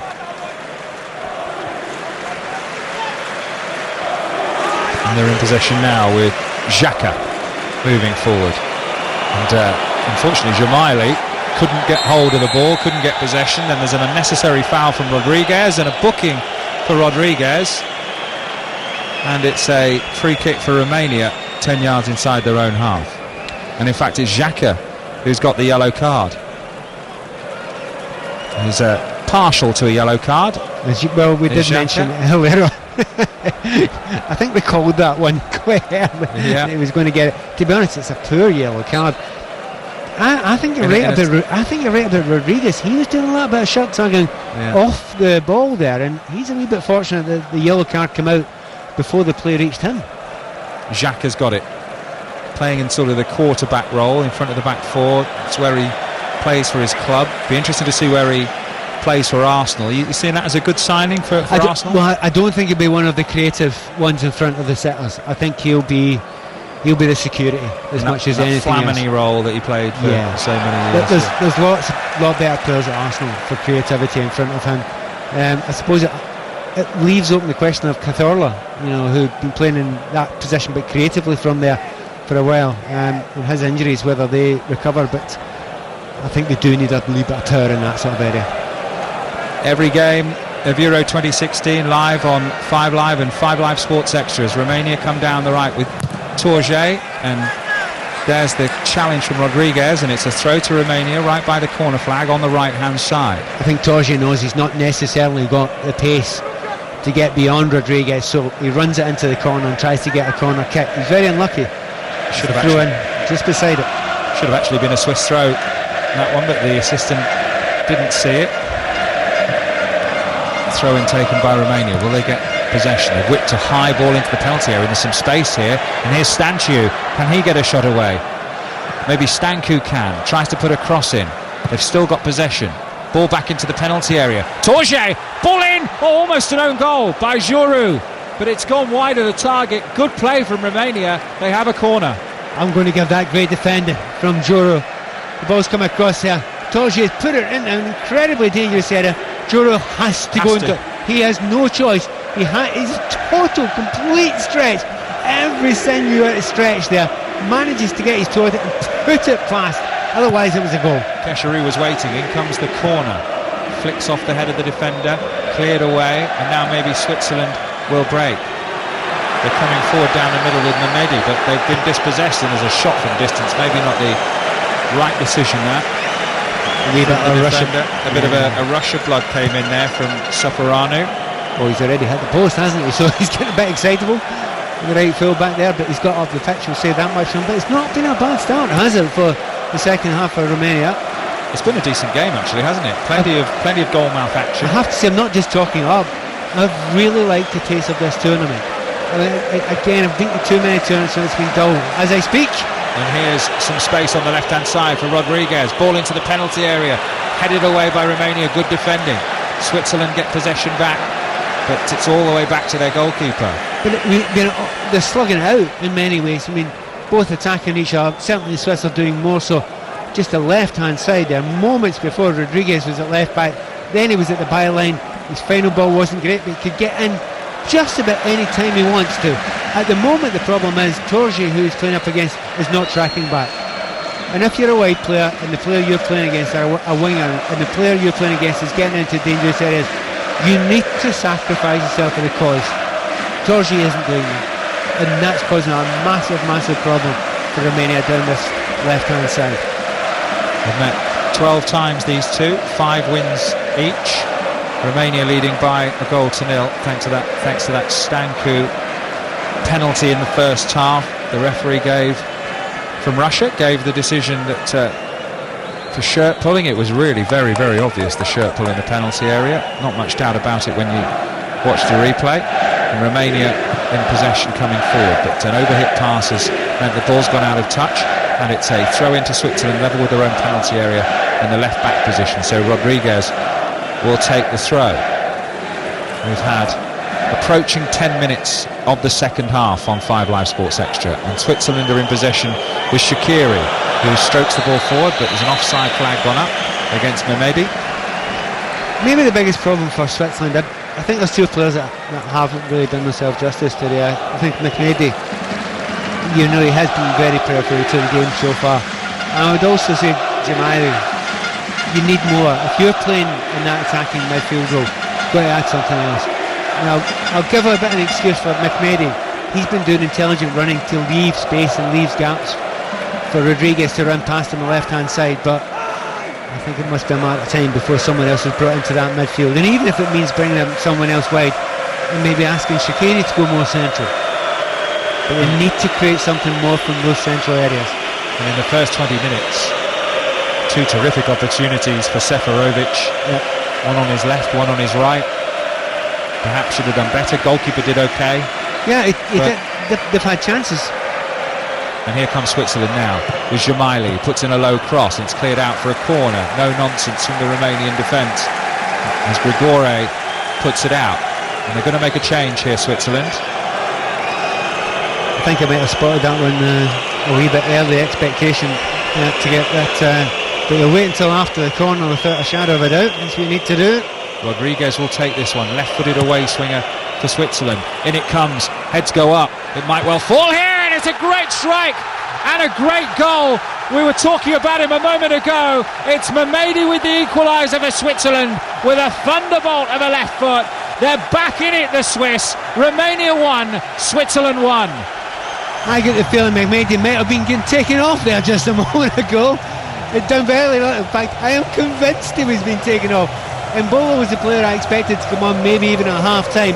He was warmed up, he had his shirt on, the ball comes in, they decided not to make the change at the corner. It falls down, and Mamedi on the ball, on his left foot, leathers it past the goalkeeper. Nothing he could do there. It's possibly the first time that Mamedi's done of any real value in the game so far on the ball.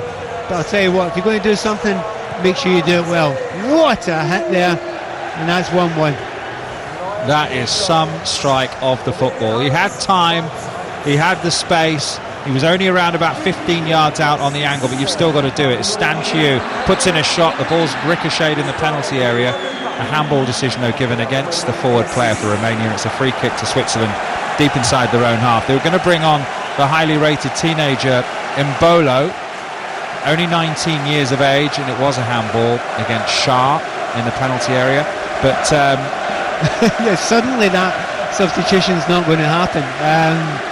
And it's an extraordinary thing sometimes that happens.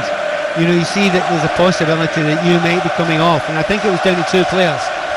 It was either going to be the goal scorer himself, Mamedi or Jamaili, who was going to go off there. And suddenly you perk up your ideas and think, I better do something. And that's a good thing to do in that situation and in that point in time. 1-1. And who chases now? Switzerland keep chasing, I imagine, do they? As the favourites? Yeah, no, I think they will. I think they have to do that. Here's a run from Xherdan Shaqiri. It's a good one as well, and he's fouled. Are we going to see another yellow card? I don't think we are this time. No, the magic spray's come out and not the card. There's a nice run from Shaqiri. It's the best one he's made in the match so far. The foul was from Grigore. He's maybe lucky to get away with that one in terms of a yellow, in terms of how the referee's been giving them out in this match. In fact, he's fouled twice, once from Hoban and then from Grigore, who made sure. But it's in a lovely position. Rodriguez fancied the first one of these. It's on the right-hand side of the penalty area, level with the edge of the penalty area, about 25 yards out. And I think Shaqiri, after seeing Rodriguez's first effort go wide, is going to have this one. Shaqiri stands waiting, casting a shadow in the sunshine in Paris in the Parc des Princes, with mixed red and yellow shirts in the crowd. Great colours. A nice sunny day as well. All adds to this now, but Shaqiri has to add something now, doesn't he? It's only Shaqiri over the ball. He stands and waits. He's going to put in a shot, but it's over the crossbar and wide as well. Not what he was looking for, Shaqiri, and he stands grimacing, hands on hips. There's only three in the wall. There was decent whip on it, but it didn't trouble the goalkeeper. I mean, I am so intrigued by that substitution. In the first game, Mamedi was taken off and on came Mbola. So there was an absolute stick on, that's what was going to happen there. And he decided, Petkovic just decided at the last moment, I'll wait until after the corner kick. Well, they say decision making is important for managers, and you've got to get lucky now and again. It must have been tempted to maybe make that decision before the corner kick, because it was an attacking corner kick. And sometimes you do make a change then if it's an attacking corner kick. I'll tell you what, they'll be breathing differently now, won't they? Vladimir Petkovic, the Swiss boss, been in charge since 2014. Sometimes your instincts, you have to go with your instincts, and he decided just to wait till after that corner, and what a strike it was. Well, the giveaway is he's told them both to go and sit back down again. He has sat down immediately, not taking any further part in the game. And we shall see if he gets a little chance in a little while. But in the meantime, that's not what's going to happen. The referee's considering allowing a decision to be made for the Romania to make a change, but he's changed his mind on that at the moment. We are going to see a change for Romania very shortly. I think, it's the line of Philip. Looks like the line's going to come on. Philip is going to come on, Steliano Philip. And it's going to be Rats who's going to make way.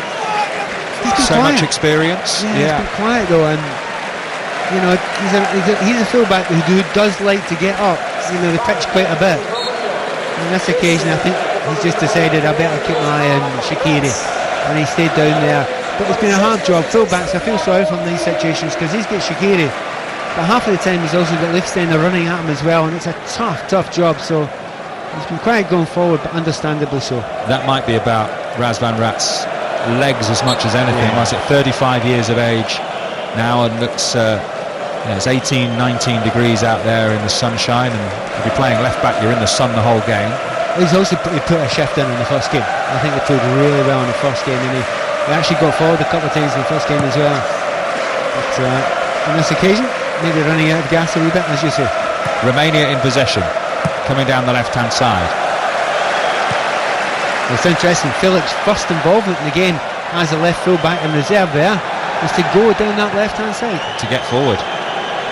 And now Switzerland comes forward. And Kirikesh with a turn. He's done well actually there, Kirikesh. He's managed to find a teammate, and Romania in possession midway inside their own half on the left-hand side. It's 1-1 on 5 Live Sports Extra. John Akers and Pat Nevin. Later on 5 Live, we have commentary of France's game against Albania, also in Group A. I mean, there is an argument to say, I mean, this is a good result for Switzerland, really, isn't it? To be 4 points out of 6 at the start. That would give you enough to be almost certain to go through to the next round, the way the competition is set up just now. But even at this point in time, you must think to yourself, we would like to go through as, you know, the winning team, you know, the team at top of the group to give you an easier draw, or an alleged easier draw. Well, Mamedi is going to stay on the pitch, probably because of that goal. I think so. And Seferovic is going to come off. And it is going to be the youngster, Briel Imbolo, who's going to come on. He's 19 years of age, plenty of pace. He'll inject something a little bit different, something else for Romania to worry about in these closing stages. Yeah, John, he often plays wide, you know. They've just stuck him straight up there, centre forward, right on the 2 defenders.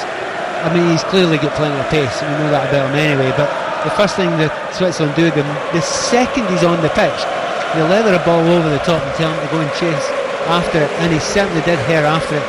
So that's going to push 2 defenders, Kirikesh and Grigori, back a little bit.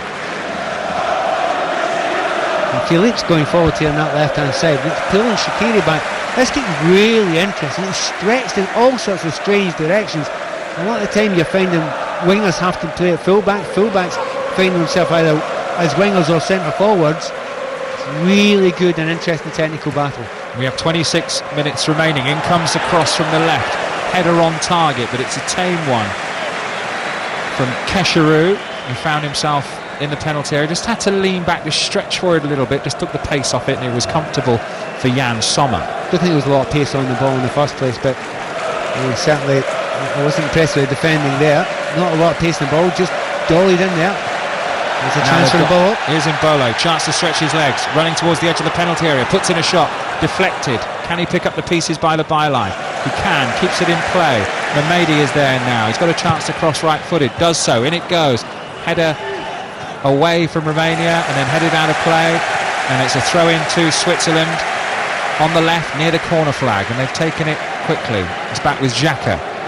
And now Mamedi again. He's got 3 in the middle waiting for a cross. Works it onto his right foot. Goes short to Rodriguez, who turns nicely.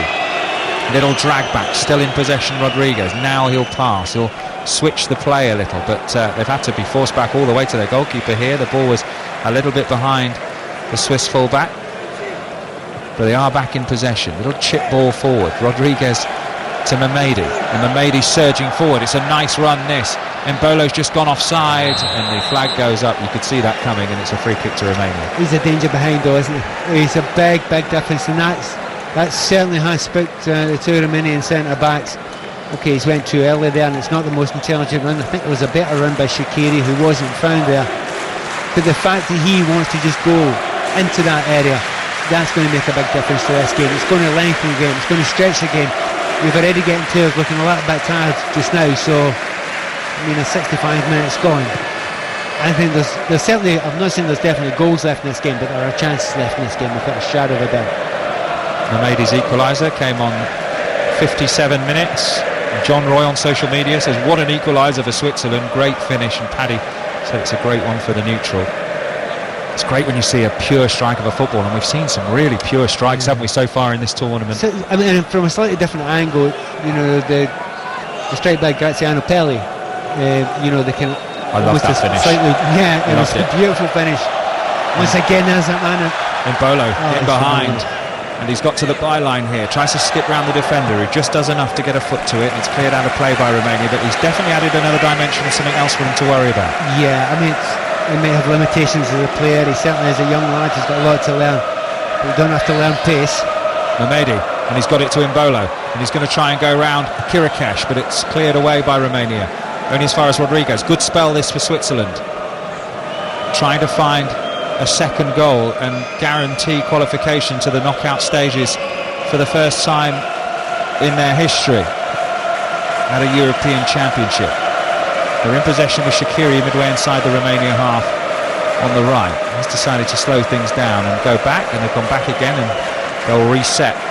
Quite impressed though by the defensive organisation of the Romanians there. They were under a lot of pressure, held off. Well, Mamadi's looked like a different player since he scored, and he's in possession and gives it to Mbolo, who gives it to Shaqiri. Nice feet, good challenge, good defending from Romania. You're starting to see some of the reasons why they were so good in qualifying at the back. Barely conceded, 2 in the whole group. In comes across Mbolo's header. I think the defender might just have done enough. He heads it wide, head in hands Mbolo. It's a goal kick for Romania. Yeah, but it's now so very obvious to see what's happened.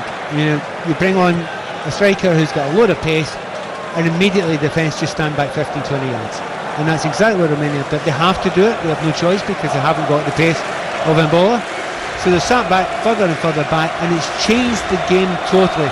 And I'm sure Jordanescu wants his players to push it a little bit further, but it's hard to do that when you know that one ball over the top can beat you. And that's exactly what, well, as I speak, a big long ball over the top. Try and do. But it doesn't find Mbolo, wearing the number 7 for Switzerland. And Romania are in possession. The defender there, Soperano, just did enough. I mean, he had his arm on the shoulder of Mbolo, but no more than you'd expect any defender to do in that situation. As there's the foul from Giroud.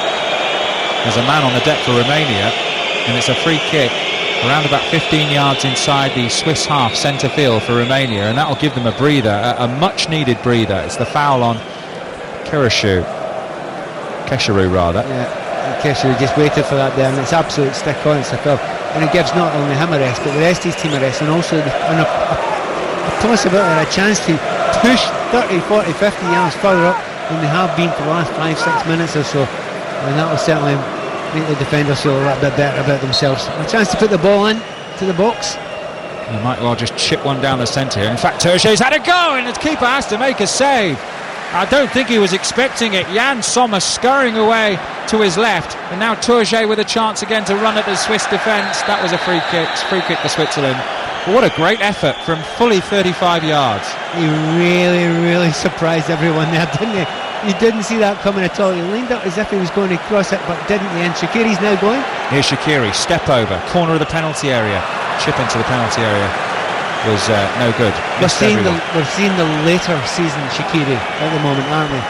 We're just watching this strike again, and it's a great strike. It's dipping. I think he's near 40 yards. He's miles out, isn't he? Was there a wall? I'm not even sure there was a wall. Because everyone had lined up as if they were going to go to the back post there, and certainly what a goal that would have been. Yeah, Sommer expected. There's a bit of movement in the ball, there's a bit of dip in it as well. Certainly worth the effort. Most importantly, kept it on target. That's what you have to do there. Ask the goalkeeper a question. Quite impressed again with, looking at Romania. Yes, they've been pushed back, but they're trying their best to get out. They're still playing this 4-4-2. That's a brave formation to play.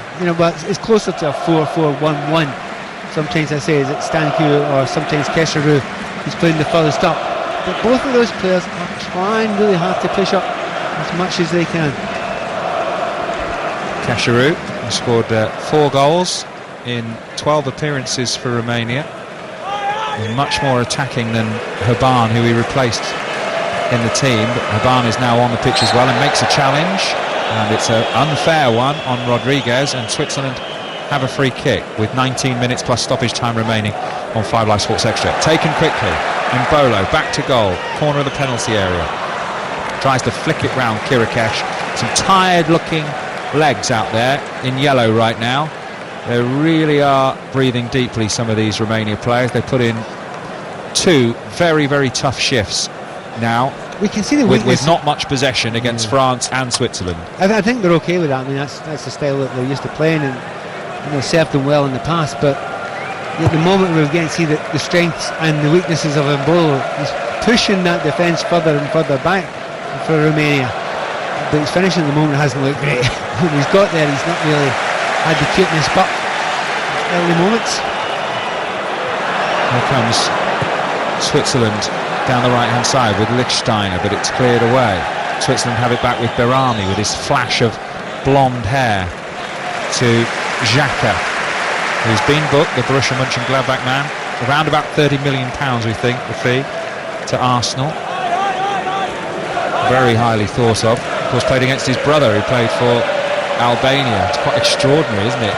2 brothers playing against each other in an international tournament. As Romania come forward, Turge have been impressive. Still in possession, but a good challenge coming in, and now it was Mamedi, and now Switzerland might break. Ball over the top was the right idea, looking for Mbolo, who stopped his run, and the goalkeeper didn't make a very good clearance, and Mbolo perhaps could have gathered that if he'd had his wits about him, and now he's given the ball away. And Switzerland are trying to break. They had men committed forward there, Romania, and Switzerland almost broke on them. Do you know, that ball was on there. The ball through to Mbolo, played over the top, and in actual fact the ball was zipped over the top. It needed just a little dink. There was plenty of space there. The defender, I'm trying to see who it was, it may well have been Lichtsteiner who actually played and clipped it over the top, but he's not played a good enough ball there, and that's the first time where Mbolo's made a run where he should have been played in, didn't quite arrive at his feet the way it should have done. Switzerland will pick up possession with Lichtsteiner on the right hand side. We've got a couple waiting in the penalty area. They've all backed off him here, and in comes the cross towards Mbolo, cleared away by Romania again. But the game is getting a little bit stretched now, and it's Switzerland who look threatening, but they also, Romania on the break, they're very good at breaking on teams. It's evenly poised, it's 1-1. We've got 16 minutes plus stoppage time remaining. Mamedi, the goal scorer of the equaliser for Switzerland, moving forward into the penalty area. He's got 3 up with him at the moment, doesn't know which way to turn, little drag back, being forced back by Romania. Good defending, patient defending. Now Rodriguez will have to cross on his right foot. Shaqiri's got loads of space for the overhead kick, and he's made a mess of it. And it's over the crossbar, and it's a goal kick to Romania. Do you know, he's tried to do overhead kick with his left foot. So much time. Exactly. To the words out of my mouth there. There is absolutely no need to go for that there. You take that down your chest, and you get a chance to go and volley it. It's such, the chances of you getting that right from that angle, when it is actually a little bit too high for him anyway. It's a wrong decision there from Shaqiri, without a shadow of a doubt. It came off his shin in the end. Of course, he scored that quite remarkable goal against Everton. I was there that day. What a game that was, by the way. I thought he meant it at the time, then I watched it back and I thought maybe he didn't. And I've asked him about 2 or 3 times since. He says, of course I meant it, but he says it with a bit of a smile on his face. The chip with his right foot, I don't think he means it. Switzerland in possession, moving over the halfway line, powering forward. Ball towards Mbolo, he is fouled, and it's going to be a yellow card for Grigore. And he's got a bit of cramp now. He's down with cramp, and it's the last thing he wanted to see Mbolo coming onto the pitch. He's got a bit of sympathy cramp there. One of those ones you don't want the red card. Good run from Jamili. Yeah, and to be honest, it's completely changed this game. Mbolo coming on. I think he runs slightly offside when he first goes for that there. There is no doubt there is a free kick. There's no doubt it's at least a yellow card.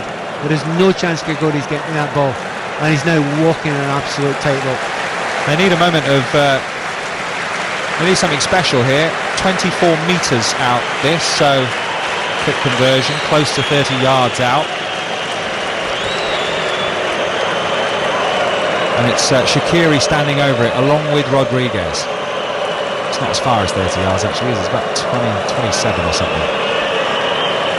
So Shaqiri and Rodriguez standing over this free kick. It's just to the right.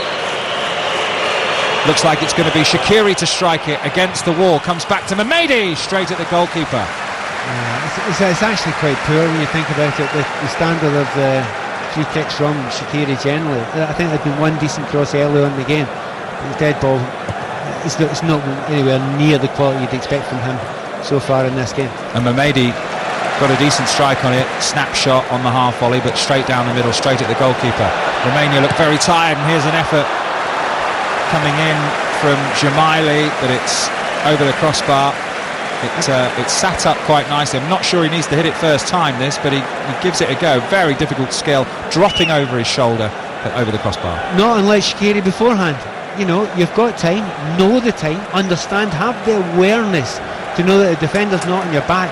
And even if he is quite close to you, you're 1-on-1 with the goalkeeper. If he brings you down, you've got a penalty kick, or certainly you've got a man sent off as well. So, not the most controlled at that moment in time. They're in possession here with Stanciu, and there's a shot going in from Keshiru, but it's claimed by the goalkeeper, Sommer. And you could see actually either team scoring in this last 13 minutes plus stoppage time, because Switzerland are really, really pressing, and it is leaving some gaps at the back, and Romania very, very good on the break as the ball forward over the top to Mbolo, cuts it back very cleverly, and now Shaqiri's got a chance to run onto the end of it. But again, Romania defend well. They're very tired, but they are defending well, putting their bodies on the line. I would say they're defending lucky, to be honest with you. I think they're getting very lucky. They are running on utter empty. They're running on fumes. Nothing else just now. The two centre backs, Kirikes and Grigori, there's nothing left in the tank. Aren't they? Yeah, there's nothing left in the tank.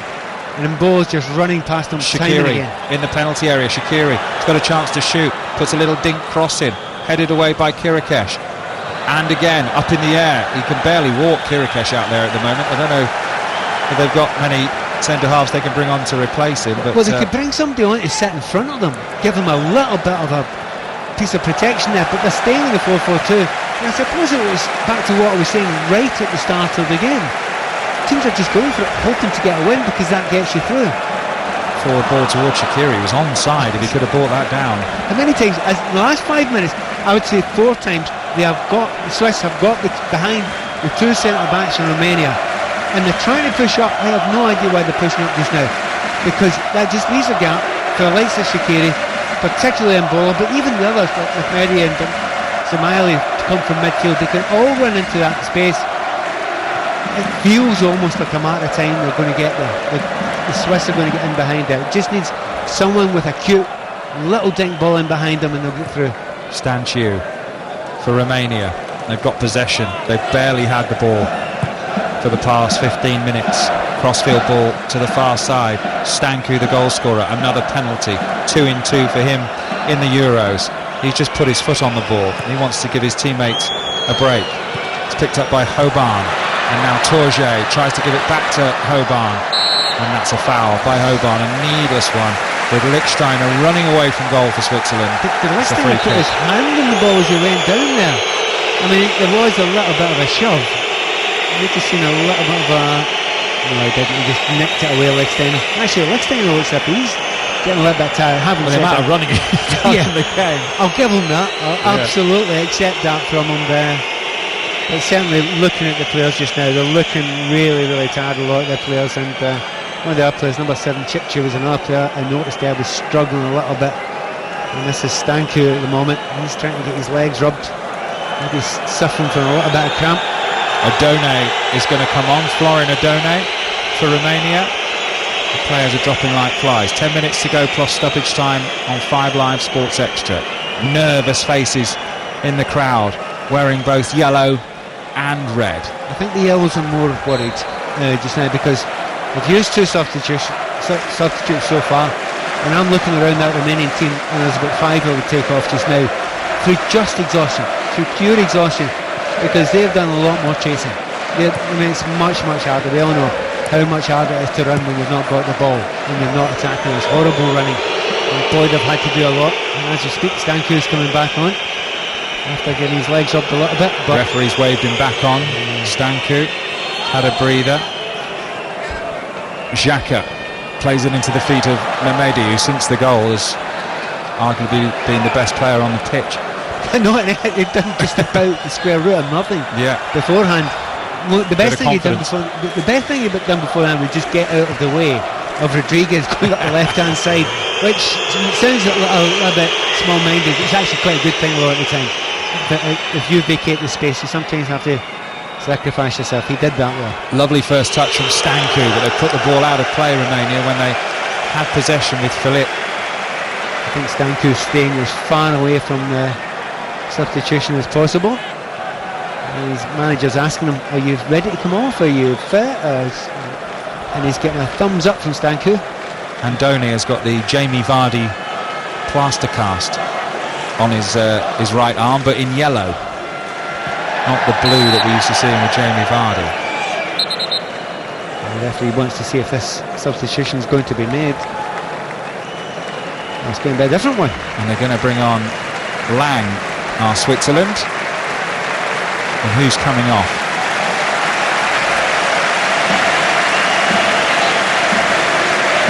Well, it's interesting to see, and I think Andoni he'll come on as well. Again, another striker. You know, it shows you really impressive, isn't it? You know, if you're going to bring on a striker this late in the game, you must A, think they've still got a chance, and B, they've not given up and just holding out for a single point. Michael Lang comes on for Blarim Jamaili, who goes off, and Bogdan Stanku is going to make way from that far side of the pitch, very, very slowly, for Florian Andone. 8 caps, 1 goal for Andone, and they will just literally ask him to run around. And he will, and he's a big, strong, powerful man, Andone.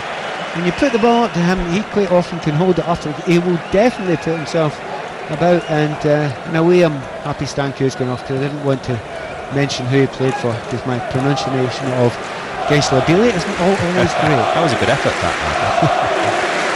You've said it now, so I don't. Well, I've gone there. I I tried to learn it with having gone there to watch the game. Switzerland in possession, 10 yards inside the Romania half. 1-1.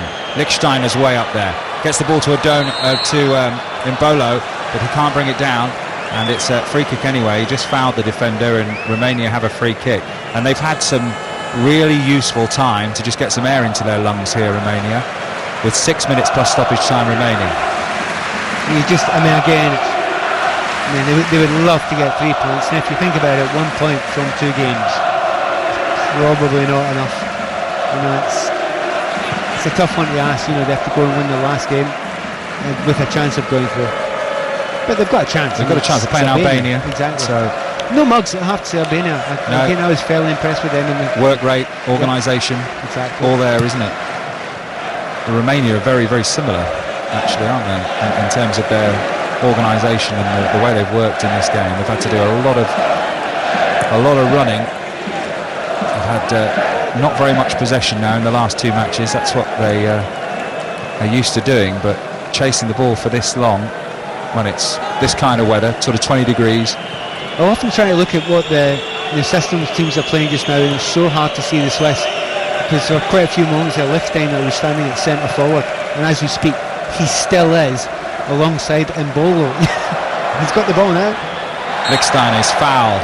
Bit of a needless foul, that one. Wasn't going anywhere. Free kick to Switzerland. Think about taking it quickly.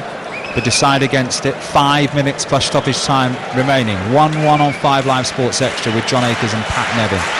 Later we have commentary, of course, of France against Albania, the other game in Group A.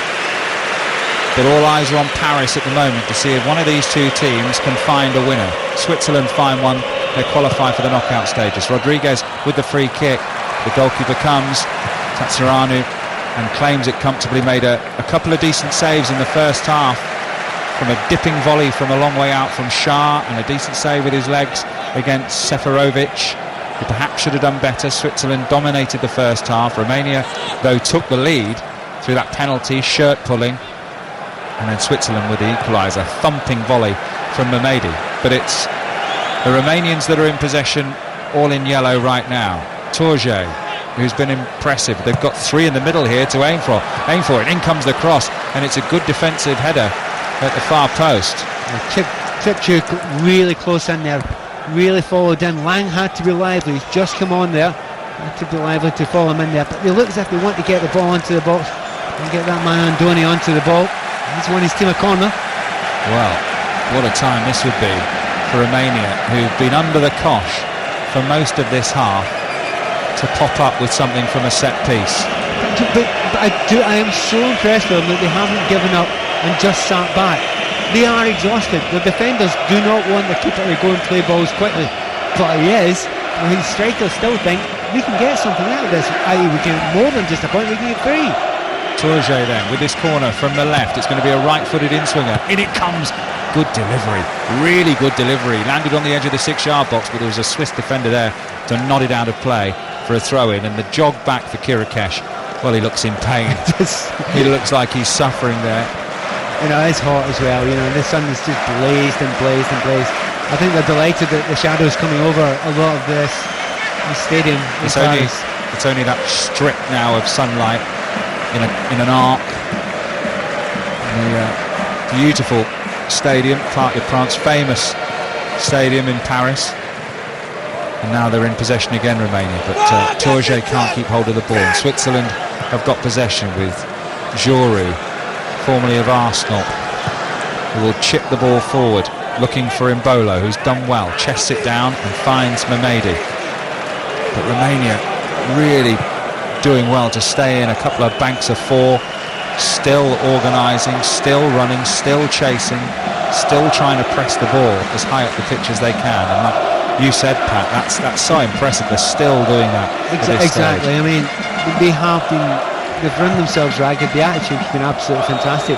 It's a lot of defensive running they've had to do so far. 2 minutes to do. 2 minutes plus stoppage time. Lang, the substitute, with a chance to cross, gets in the cross. Goalkeeper does well. The Fiorentina man, and claims it, the Romanian Player of the Year, and he will take his time.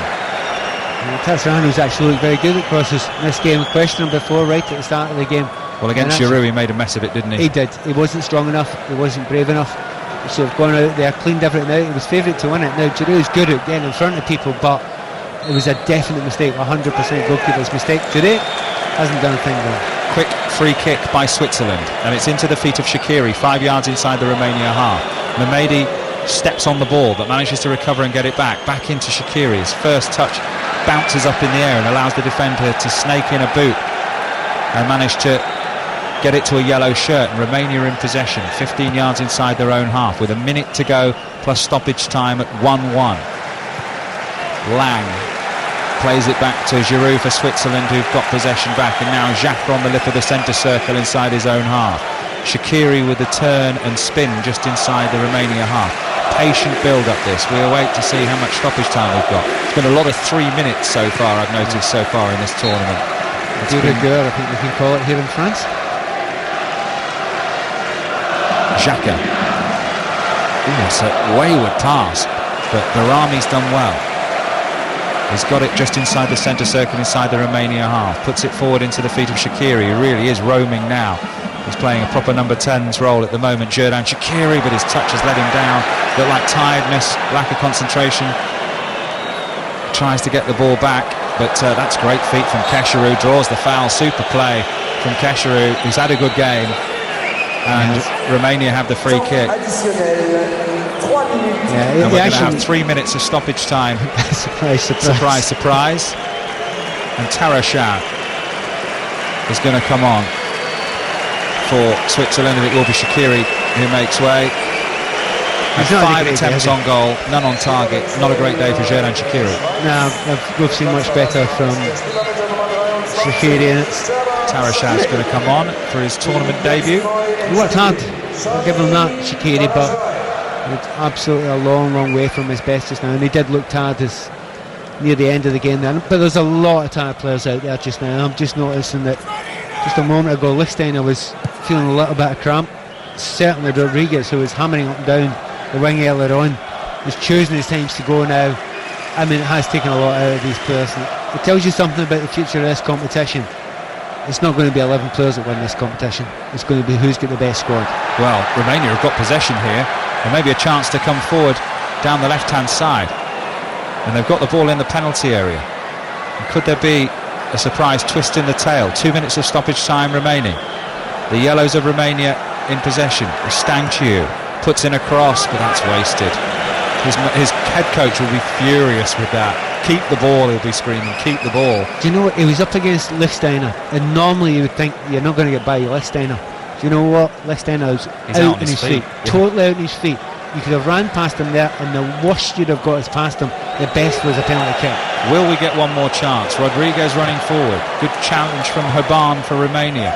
Foul on Rodriguez. A little bit unnecessary from Romania that. And a free kick and a chance to maybe put the ball into the penalty area with 1 minute and 10 seconds remaining of stoppage time. But Xhaka has taken it quickly and wants to spread the play to the right-hand side.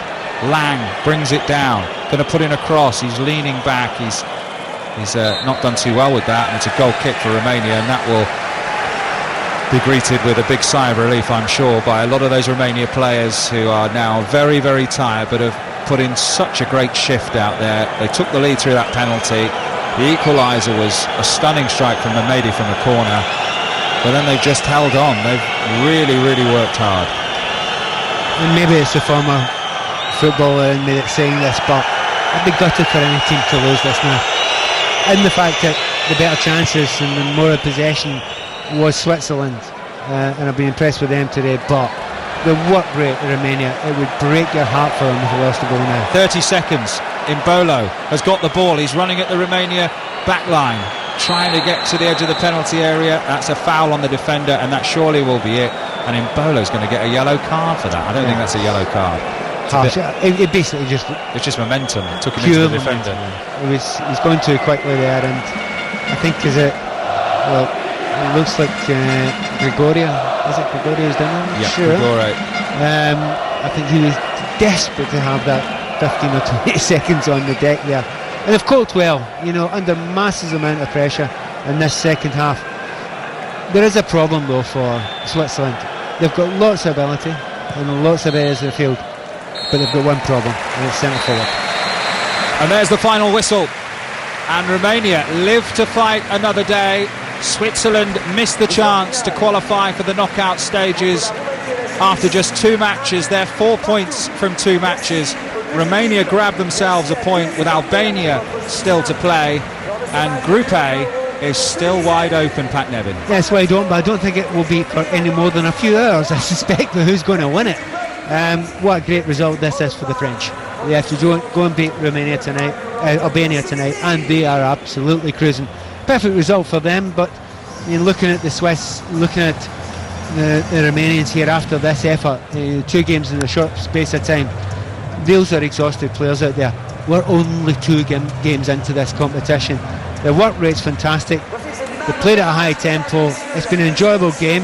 Swiss with a slightly better side over the period of time, but I'm looking at it now and thinking about it and thinking you're going to have to use your you're going to have to use your squads in the next game, and I think and I suspect there's a little bit more depth in Switzerland, and they're probably a team out of the 2 of these teams that might sneak through. They deserved a point, did they, for the work rate and the effort? Yeah, I mean, I'd give them it. I absolutely would give them it. I think Switzerland's a better side. I think they've got lots of areas in the pitch where I'm impressed by. Right full-back, left full-back, in particular Shaqiri can do better. And certainly at the back look really well organised.